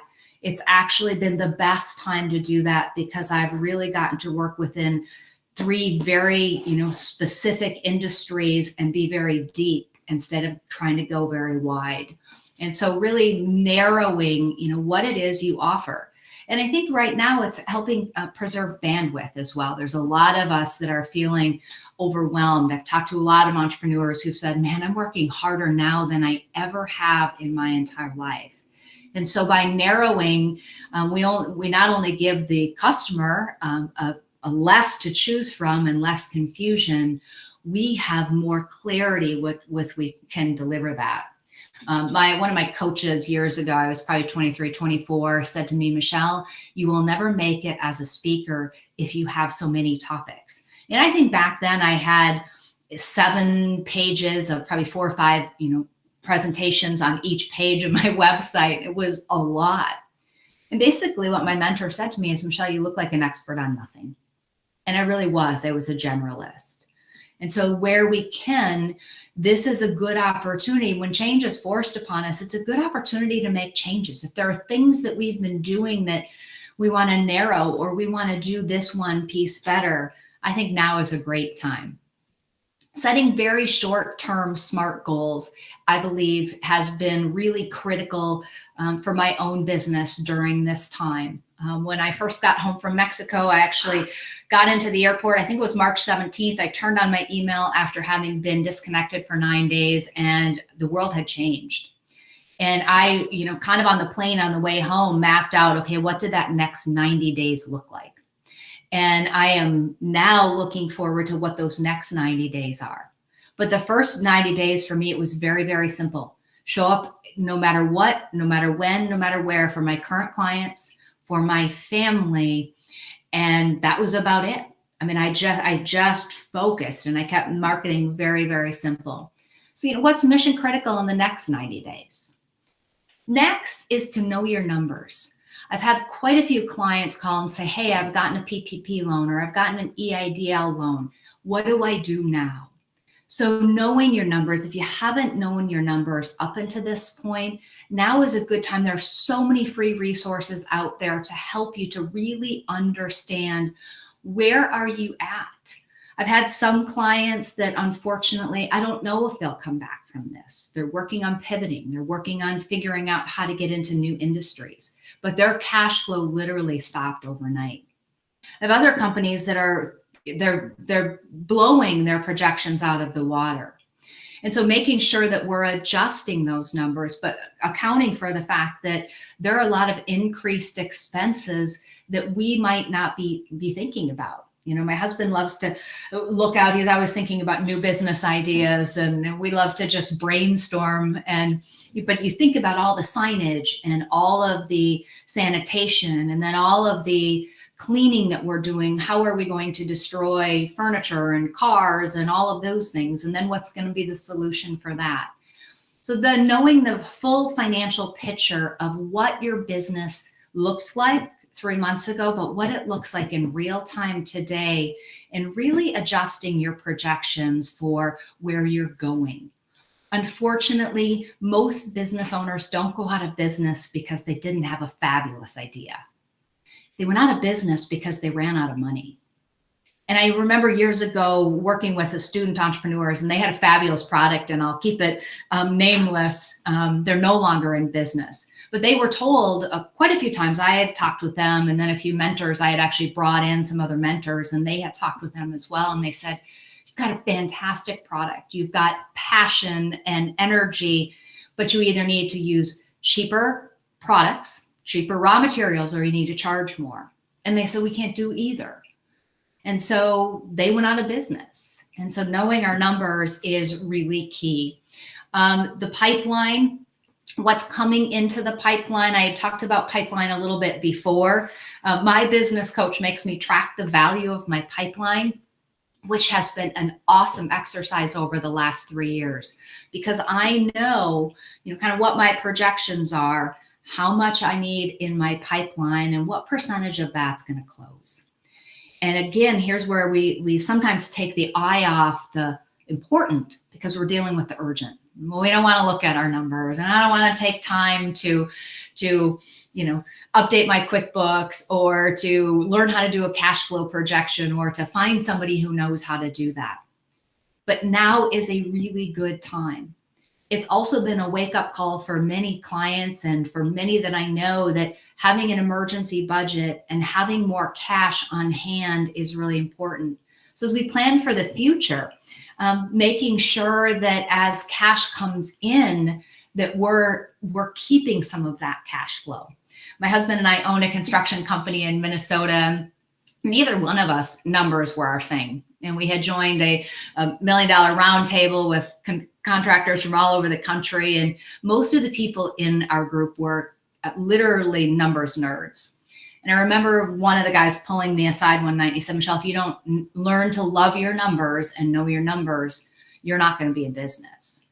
And that was back in the building boom. And we saw as things, the housing crisis began to happen, that many of our competitors did go out of business. And so it's not a sexy topic, but it is a topic that I see over and over again is so extremely important, especially during a time like this. My favorite tip is to work on the business. If you know me or have spoke with me, you know that this is a topic that I talk about a lot. Again, it's the working on the business, working on the important. So things like strategic planning, things like workflow development, things like process. I am a process thinker. So I have a business plan. My family, when we were raising our kids, we had a family plan that was like a business plan for our family. But we took time to really work on the business and to work on our family. And one of the things my husband and I, we were away this weekend and we were talking about once again was just this concept of planning for. And in my business, I work on strategic planning and my paper trail and my customer service process so that I can get better at my business. And my husband and I did the same thing with our kids. We wrote a business plan probably 25 years ago that turned into a book that we worked on our family.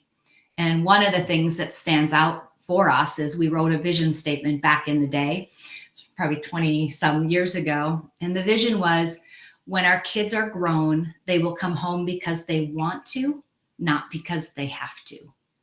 And today we have 3 grown kids and 3 beautiful granddaughters. And when they're here at the pool and they don't go home, my husband's like, you remember that vision? I'm like, yeah. He goes, it worked. Now can we send them home? So working on the business is important. And I love this quote that says, what is important is seldom urgent, and what is urgent is seldom important. I think one of the books that changed my business the most over the years was The E-Myth by Michael Gerber. And I know there's been many renditions of that, but he really helped me to see many years ago how creating a business that ran on process allowed me to be more creative. And for some of you right now, you may have more white space in your calendar. I've talked to some of my clients and they said, that first 2 months, 20 days, 30 days, 60 days, things were really busy and really full. And now there's been kind of a lull. If you're experiencing that, now would be a great time to do some of those things that you've planned to do for the business you've just put off. Engaging your team. This, I think, has been very difficult for some people during this season. I don't know about you, but Zoom and presenting virtually is so hard to connect. And so I hope that you feel the energy and the passion from the presenters today, because it's so much harder when we can't see you and we don't know that what you're thinking or how you're engaged. So really finding creative ways to engage your team. One of my clients, they're in the construction industry and they had to have a meeting. And so they met in a huge parking lot. They had cones, 10 feet apart, and everybody drove in with their, pickup, and they parked behind their spot and they got out and they had a big team meeting. But the company had gone so far the day before and they sent them home, or they sent them out, I think it was via email, Dunkin' Donuts gift cards, and said, hey, we can't serve you breakfast, but bring your breakfast and join us. So finding important ways and purposeful ways that you can engage the team.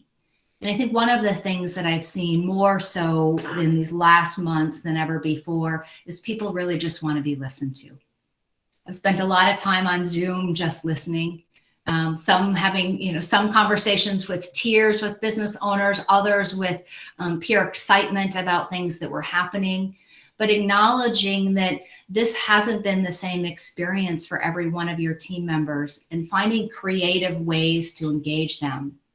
I think the most important is to just be honest, to be transparent, to communicate with them, and to recognize, even in the midst of what can be very stressful times and very different working on Zoom, is to take the time to recognize their accomplishments. So I challenge you, one simple way to do that is to start every team meeting, whether you're live or on Zoom, and everybody go around and share one accomplishment. And then maybe have each person share, on a scale of 1 to 10, what's your current stress level? And so you really know how to show up for the team based on, how stressed are they and how much do they have on their plate right now? And finally, make one connection every day. My mentor continued to hound this into me over and over and over again for years. And he's just said, Michelle, every day is a day to make revenue. He'd ask me, what did you do today to generate revenue? During this season, while I'm still concerned about pipeline and generating revenue, one of the things that I have made a priority is to make a new connection, or to make a connection every day. And I've chose to do that when possible by phone, even if it's just leaving a voicemail for somebody saying, hey, I'm thinking about you. No need to call me back. I just wanted you to know I'm here, I care, and if you need to talk, let me know. So I think as I wrap this up, and I'll open it up for questions, I just want to say a couple things. Number one, I've had people ask me about, Michelle, is now a time to grow your business? Isn't your topic irrelevant as people are just trying to survive? And I would say, yes, we're trying to survive. Yes, we're doing it differently. And now is an excellent time to grow your business. I had one client say it very well a couple of weeks ago. He said, Michelle, if I'm not taking the time to grow during this time, my competitors are.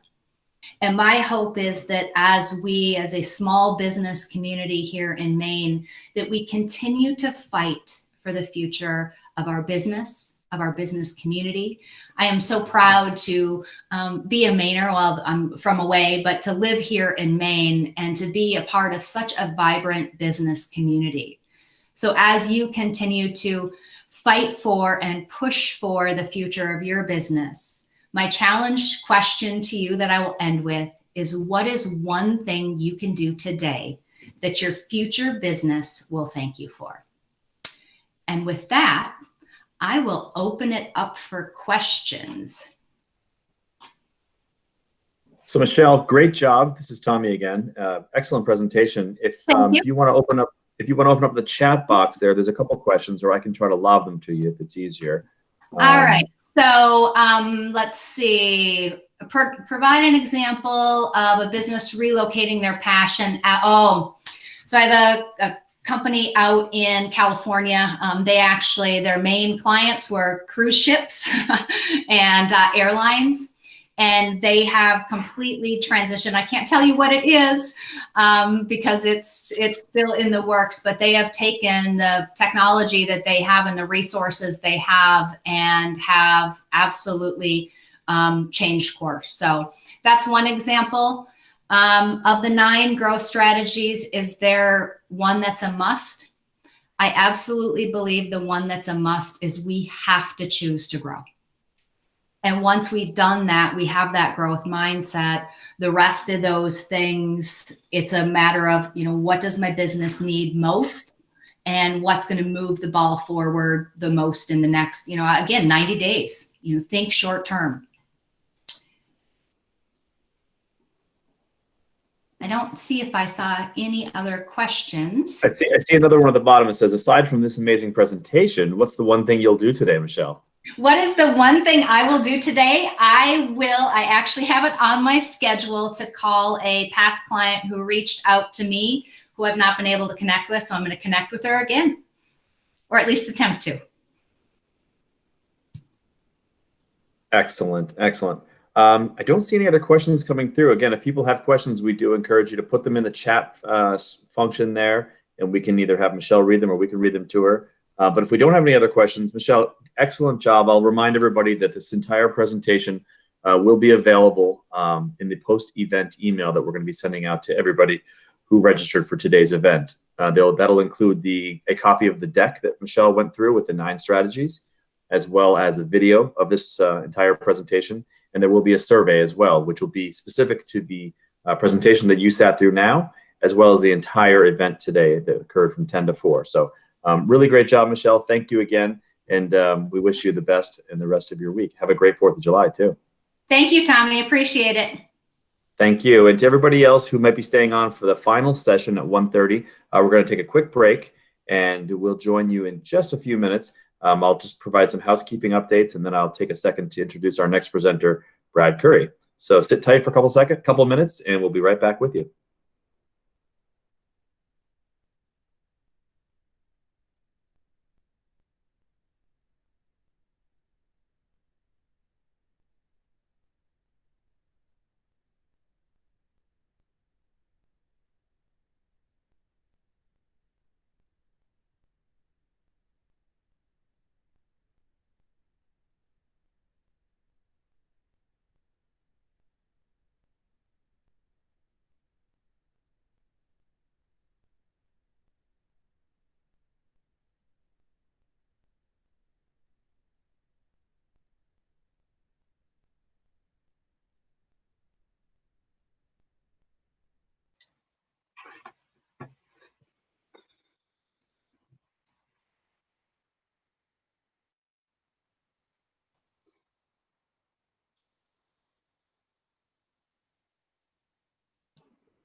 Brad, if you can hear me, give me a thumbs up. I could see you there. Sorry to get you while you're drinking. Once I just introduce you, you're going to want to go to the bottom right corner of the screen. There's a presentation option. That's how you're going to be able to share your slides, and then you'll be able to advance them yourself. So once you click on that, it'll open up your PowerPoint that you want to share. You know the rest. Go to the view, start slideshow, do the full screen, and you'll take it from there. And you'll drive your own slides. If you're having any technical problems, let me know, and I can back you up, and I can provide the slides and just advance them for you. Wonderful, thank you. No problem. I'm just going to do a quick presentation in about a minute, and we'll let you take it from there. All right, excellent.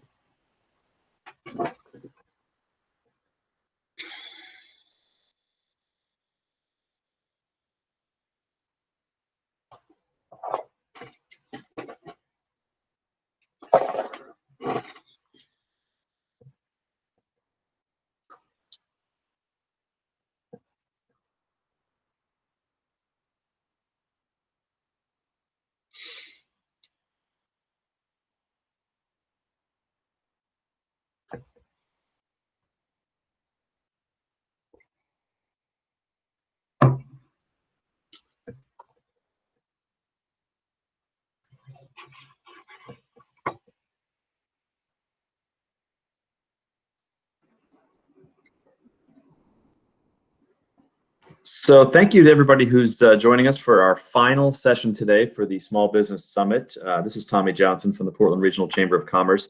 Just before I introduce our next and final presenter, just a couple of housekeeping things for everybody to know. If you haven't taken part in any of our sessions thus far today, this is our 8th and final session of what's been a great and very successful and impactful day. So no pressure, Brad, but I know it's going to be great. If you've just joined us, maybe put your microphone on mute if you're not one of the presenters, and I'll do the same as soon as I'm done speaking. If you have questions for Brad at the end of his presentation, or if you have them during his presentation, please utilize the chat function. It's right up there on the upper right-hand corner next to the clock, and you can put your questions in there, and then Brad, once he's done with his presentation, can go in there and look at the questions himself, or I can facilitate them for him. This presentation, this 30-minute presentation, like I said, is part of a four-hour event. We've done 8 of these half-hour sessions. Each of these will be available to all of the attendees. So if you happen to miss any of the earlier presentations, there will be an email that goes out to you after the event. It will contain each of the 8 presentations. It'll contain each of the slide decks, as well as the video recordings of each of the presentation. And there'll also be a survey that you can take specific to the session that you attended or to the entire event in general. And we do appreciate your feedback. So if you could take a second when you get that email, please do go ahead and complete that for us. But without any further ado, if you're here for the 1:30 to 2 o'clock SBA presentation with Brad Curry on recovering and moving forward with the SBA, you are in the right place. And with that, I'll turn it over to Brad Curry. Excellent. Thank you, Tommy. Appreciate it. See if I can get this going correctly.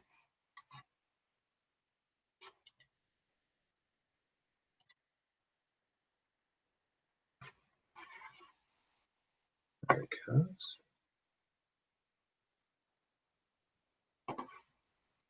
Brad, Are it you looks able to good. see this? Yeah, I was just gonna say, it looks perfect. You've got it up and running, so I'm gonna mute and let you take it from here. All right, wonderful. Thank you so much. Appreciate you including myself and the SBA in this Small Business Summit. That's been a very good group of presenters to follow behind. Hopefully, I can help us finish strong here. So my presentation, I'm going to touch on the different disaster assistance programs that the SBA has been doing and are going to be continue doing moving forward. And then also talk about some other aspects of the SBA that many people may not be too familiar with, and how they may help you take that pivot or that turn in your business to find new revenue streams as well. So let's see if this is going to work for me. All right. So most people are familiar with the Paycheck Protection Program. Applications in today, basically. So if you haven't already applied through your lender for the Paycheck Protection Program or the PPP, it may be too late because it actually has to be submitted to the SBA today. For national numbers, the program as of June 20th, that's the most updated numbers I have, but total loan numbers across the country were over 4.5 million number of loans for a net dollar amount of $514 billion, almost $515 billion. The program helped and is continuing to help small businesses across the country to continue to pay their employees, to help pay for their health insurance and all those payroll costs, as well as some of the utilities, rent, lease, mortgage interest, things like that as well.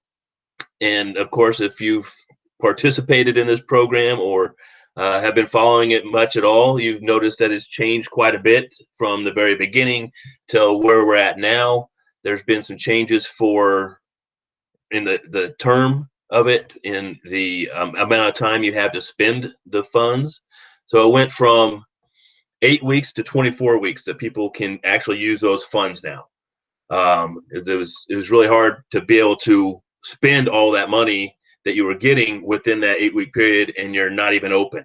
And then dealing with employees that didn't want to come back because they may have been making more money on unemployment with the benefits that came through the CARES Act as well. So it's been moving around, and we've been constantly trying to improve it and help make it possible to get the most funds out to as many businesses as we can, and make it possible for as many businesses to be able to get full forgiveness as well. I skipped over a little bit, but so the Maine numbers also here in Maine were 26,400 total PPP loans. And then the net dollars on that was 2.2 billion PPP loan dollars right here in the state of Maine to help the small businesses be able to continue to pay their employees and keep them on the payroll, opposed to having to let them go. It's been tough for a lot of businesses here, understandably, especially with the seasonality of Maine, and we're in the middle of what we should be thriving in right now. So hopefully the PPP and the EIDL, Economic Disaster Loan, has been helping these businesses get through this, and will continue doing so. You'll see it says amount of funding remaining. So the program still has over $125 billion in it. That was based off of the second load of funding that came through when we ran out a week into it to begin with. So there's still funds in there. Like I said, it does close today. Right now, we don't know what Congress plans to do with the additional funds, if they're going to reallocate it in some way, or what the situation is going to be. It's just going to be wait and see kind of thing for Congress to figure out what they want to do with those funds. However, I do suggest, if you haven't already, go to our website, the sba.gov/ME. Scroll down, that's our district office website. Scroll down to email updates. Click on get email updates, put in your email address, and then when new information comes out about this or anything else that the SBA is pushing out, our bi-weekly newsletters of events that we're doing will get pushed out in that way as well. But if you sign up for it, you'll be able to find out as soon as we do of what's going to be happening with those additional funds, if anything. So a little bit more information on the PPP. After they did the PPP Flexibility Act, it adjusted it to where the businesses can use 60% towards payroll, 40% towards other eligible costs, and still be able to maintain forgiveness, which that loosened it up quite a bit for those small businesses as well. Before it was 75 and 25, and now with that 60% minimum to be able to still get that forgiveness really helps. Plus, they've extended it up to 24 weeks. There's a 10-month deferment for payments as well. So if you do have to make payments because you didn't get full forgiveness for whatever the case may be, then you don't have to start making those payments until 10 months after you had received those funds. Let's see. So you can get more information on the PPP through our website, the sba.gov. That'll take you to the national headlines there and see all the different information that we have on coronavirus, on disaster assistance, on funding, all right through that website. So as I mentioned, the SBA is only taking applications till the end of today for the PPP. And that basically means you had to have already applied. Your lender has to have approved you on their end and get it submitted by the end of today. The Economic Injury Disaster Loan, or the EIDL, the EIDL, it started in the middle of March. It's had its challenges as well. SBA has been doing disaster assistance for decades, helping with hurricanes, fires, floods, all kinds of natural disasters. And although those are huge events, but they're more localized. And with this nationwide pandemic, for us, worldwide overall, but nationwide pandemic with millions of small businesses affected, our systems weren't able to hold up as well as we would have liked at the very beginning. So they streamlined things and made it a little easier to be able to apply for the EIDL. They've made some changes in it as well to where you can get an advance based off the number of personnel you have that work for you. And they're finally getting through all those loans, all those applications. There were over 5 million applications nationwide that they're finally getting through. As you can see on the numbers of loans approved is 1.7 million as of about 10 days ago. And between then and now, I'm sure they've increased that even more. It took a while to get going, but they're rummaged through there pretty quick and making some progress and getting money to small businesses across the country and here in Maine to be able to help pay the working capital costs. Those funds can be used towards your regular monthly bills that were already in effect prior to the pandemic, or anything that because of the pandemic you had to start this new payment for whatever reason like that. So in Maine with the EIDL, so far, as of also June 20th, there's been 6,670 loans approved and over $416 million in EIDL funds going towards Maine small businesses. And that was 10 days ago. I'm sure that has gone up, and we expect it to continue to go up at an increasing rate because they've been able to hire new people on at the Office of Disaster Assistance to work through these and get those small businesses funded. The SBA Maine District Office here has been putting a lot of other things that we do on hold so that we can really focus on this.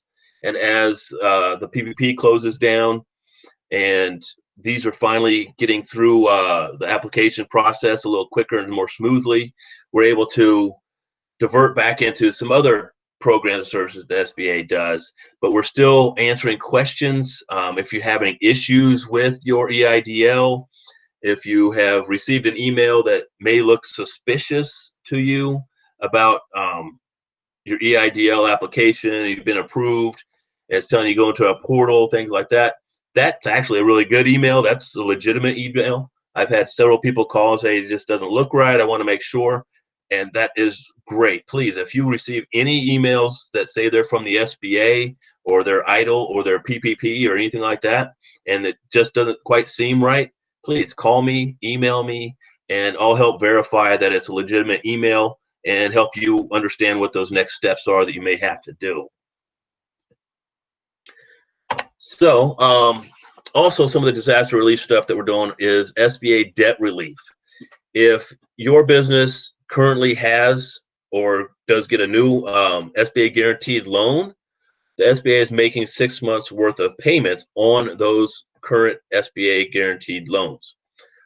If you're able to get a new SBA guaranteed loan and it closes prior to September 27th, 2020, we'll also make those first 6 payments for you as well. This also includes the 504, the 7A, the microloans. All of those different loan programs are part of this debt relief. So if you currently have an SBA guaranteed loan and you're still making those payments, you can actually stop or you can continue on, but the SBA is going to continue making those monthly payments as well for a total of 6 payments. You just end up doubling it up if you continue making those payments, or you stop and the SBA is doing it. It's going to not affect your loan at all in an adverse way. I mean, if you decide you are trying to make some changes and you're trying to grow your business and you need to get a new loan for some equipment, or you're going to move and you're going to buy a new piece of property, you can do all those things. I suggest doing it soon so that you're ensured that it closes prior to the September 27th deadline. The 504 loans, if you're going to be buying property, doing some construction, things like that, it all kind of falls into that 504 guarantee. Then you're going to want to do that before the middle of August, because there's going to be some additional time that the community development company or corporation has with it and things like that too. So it will still be able to close by September 27th completely.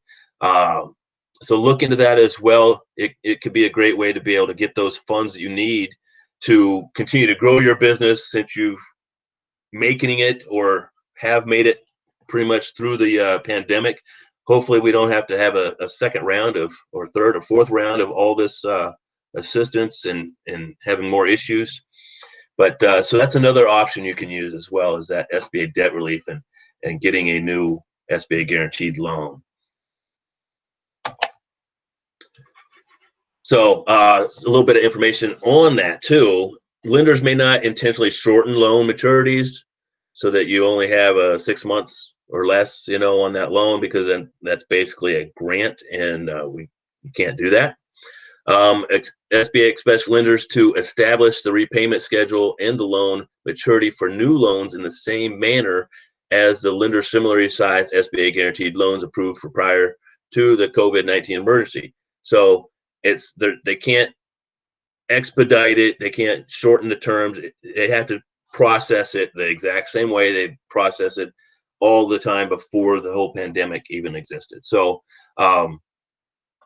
it's your typical SBA guaranteed loan. And the way, if you're not familiar as well, the way the SBA guaranteed loans work are, you start with the bank, you go to the bank, you apply for a conventional business loan.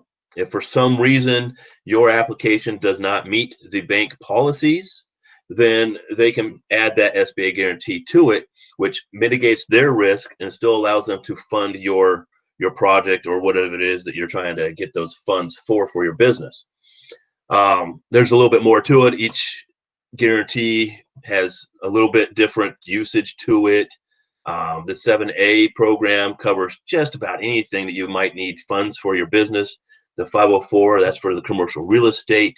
Microloans, those go up to $50,000. They have some mandatory training classes that you might have to take as well that would help get your business finance knowledge up a little bit better, so you are more marketable for those larger loans.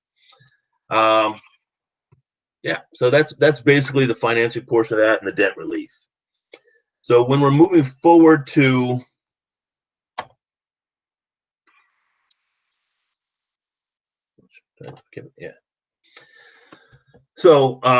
recovering and moving forward, we have several programs that we've been working with for a long time. One also on the SBA guaranteed loans, we've also increased the amount of the SBA Express loan, which typically it had a max of $350,000 and a 50% guarantee for the bank. Now, through the end of the year, if you need to get an SBA guarantee, they can simply make it an SBA Express loan up to $1 million.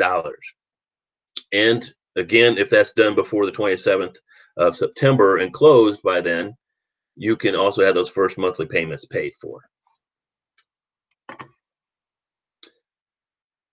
So also opening new revenue streams by selling to the government. We have government contracting assistance. We have the 8A program. We have Jim Pino. He's my counterpart up in Bangor. He covers the entire state of Maine for the SBA. He's our government contracting specialist. He will meet with you, talk to you about selling to the government, how to put your product or your service into the market to sell to the government, how to bid on different contracts. One of the main resource partners for government contracting is the Procurement Technical Assistance Center, or PTAC. They're located across the country as well, and they have several advisors right here in Maine to help you on every level of government, from state, local, all the way up to federal as well, to help you understand getting into that new revenue, that new market, excuse me.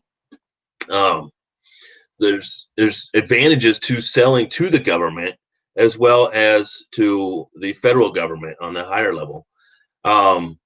Small businesses have different certifications. So the federal government has a goal of selling 23% of 23% of our purchases need to go towards small businesses. And there's different small business certifications to continually open up that door a little bit more for different agencies to purchase from your business.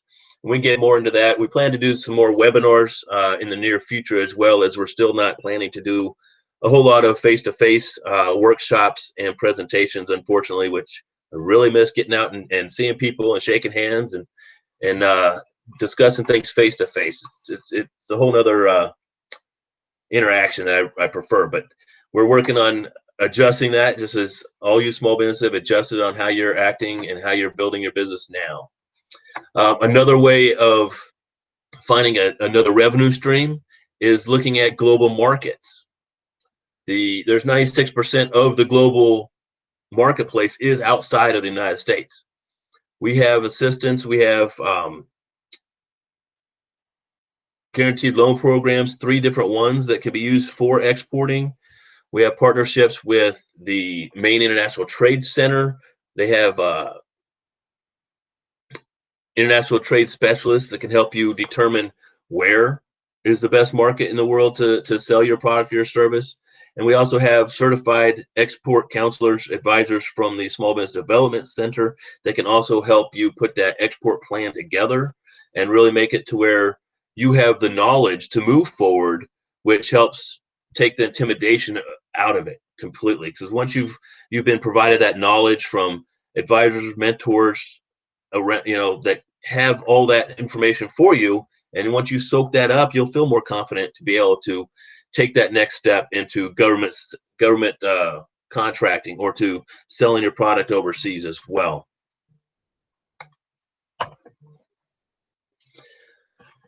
We also have grants for research and development, the SBIR, STTR programs.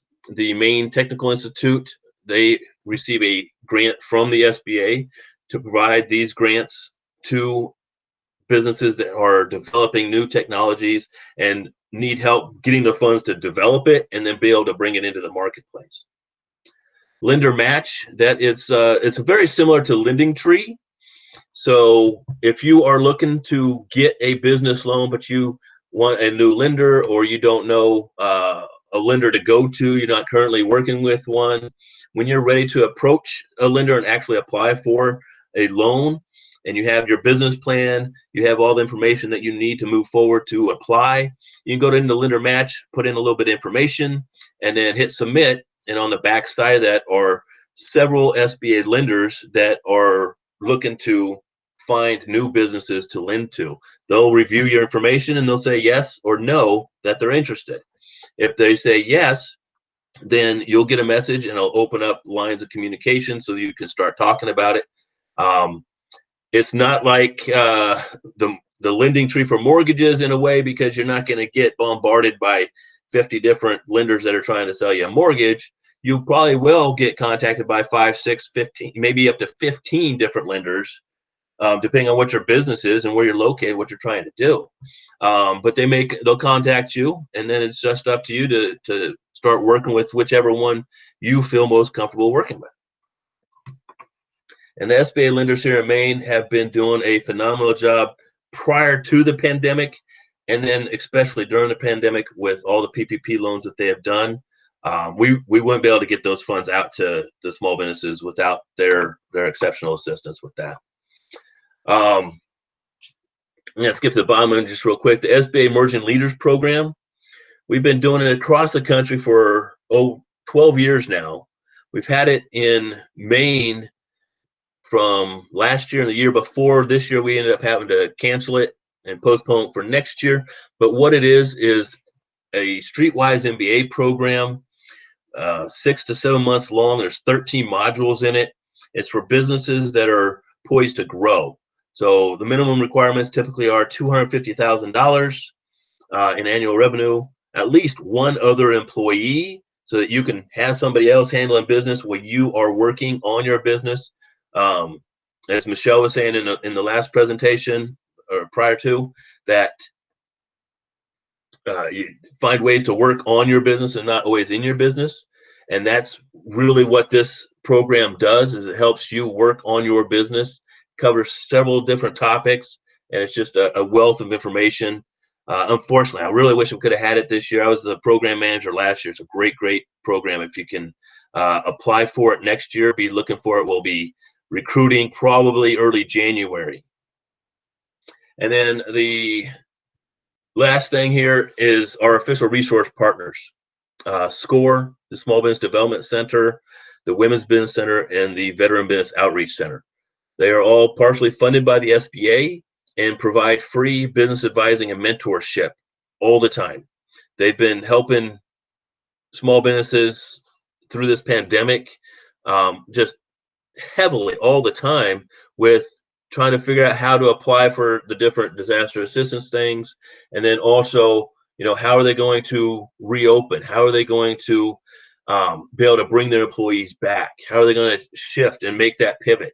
And they've been such a great asset to the SBA for decades and continue to do so. And I have to thank them as well for all the hard work that they do. I'm constantly referring people to them.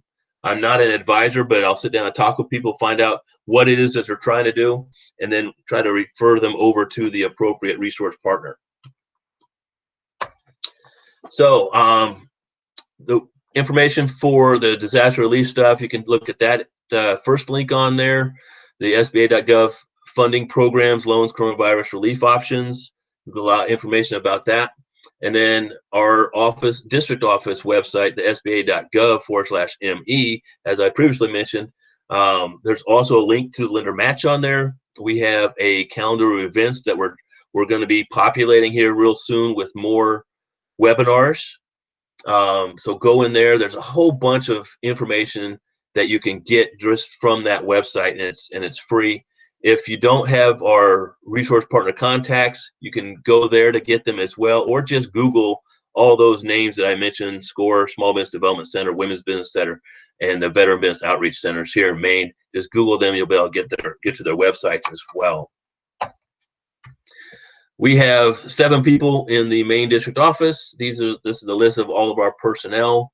As you see my information, I don't know if you can see my cursor on there or not, but in the bottom left-hand corner right there, feel free to call me or email me with any kind of questions that you may have, if we're not able to get to all those here during this this summit that we're working on here. So that's my presentation. I try to fit a lot of information in there. As Michelle noted, I think I'm more of a generalist because I have a whole bunch of different stuff that I can put out there to you. So if you have any questions, you don't know where to go when it comes to business, contact me. We have great relationships with a lot of the different organizations that are on here today and several others as well.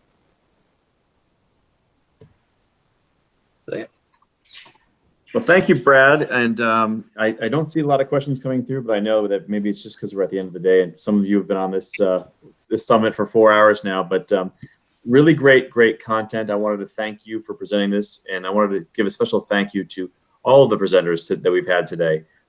Just in real brief, I wanted to thank our friends from Gorham Savings Bank, Ali Aldaman and Molly Morrill, who did the fraud presentation, Rhoda McVeigh from KMA, Paula Mahoney from Words at Work, Donna Davidge from Sewell House Yoga, Rich Brooks from Flight New Media, Michelle Nuyar from Nuyar Business Consulting, and of course, we just saw Brad from the SBA.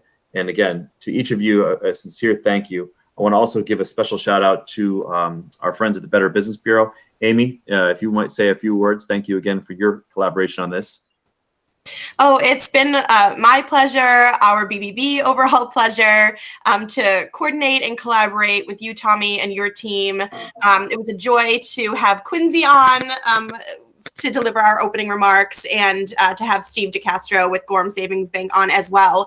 I certainly am taking personally a lot away from today, and I'm just so thankful for all of our presenters. The workshops were fantastic. I just want to reiterate that we will be uploading each of the individual workshops to our BBB webinar YouTube playlist, so you can access and view at your convenience, at your leisure. Again, Tommy's going to include them in the Chamber final roundup emails to our registrants and to our presenters. And just thank you all so much again. I'm really looking forward to collaborating with each of you again in the future, and so thankful that we're able to partner on this on behalf of the Better Business Bureau. Well, and Amy, a perfect segue, and thank you again. I did not want to leave out our friends at Gorham Savings Bank. Steve and your team were great to work with. You know, originally we had set up this Small Business Summit to be a live event in the month of June, and things changed very rapidly in that second week of March, third week of March, and then we just kept pushing the ball, down the line, and looks like here we are almost in July. But we had a very successful virtual event. So Steve, to you and your team, thank you very much. Thank you, Tommy. Great job today. Great presentations. I think Michelle mentioned a statement about a confused mind always says no, and that felt like the theme of many of the presentations from Paul and Rich and Rhoda around clarity and simplicity and focus, and so really well done. I'd also say, Brad had mentioned some of the information around the SBA loans. We at Gorham Savings are still taking applications till 3 o'clock today. So you've got about an hour to get them in if you still have an interest in a PPP loan. Excellent. And thanks again to your entire team. And thanks for that update. As Amy mentioned, all this information that was in today's presentation will be coming in a post-event email. You'll be receiving that in the next day or two, with links to all of the references and resources that were provided, links to the presentations, as well as the videos. And again, if you have an opportunity to take the survey to give us some feedback on how the event went, it will definitely help inform us for future events. So with that, I hope everyone has a great afternoon. Thank you very much for joining us. We'll hope to see you soon. Thanks, Tommy.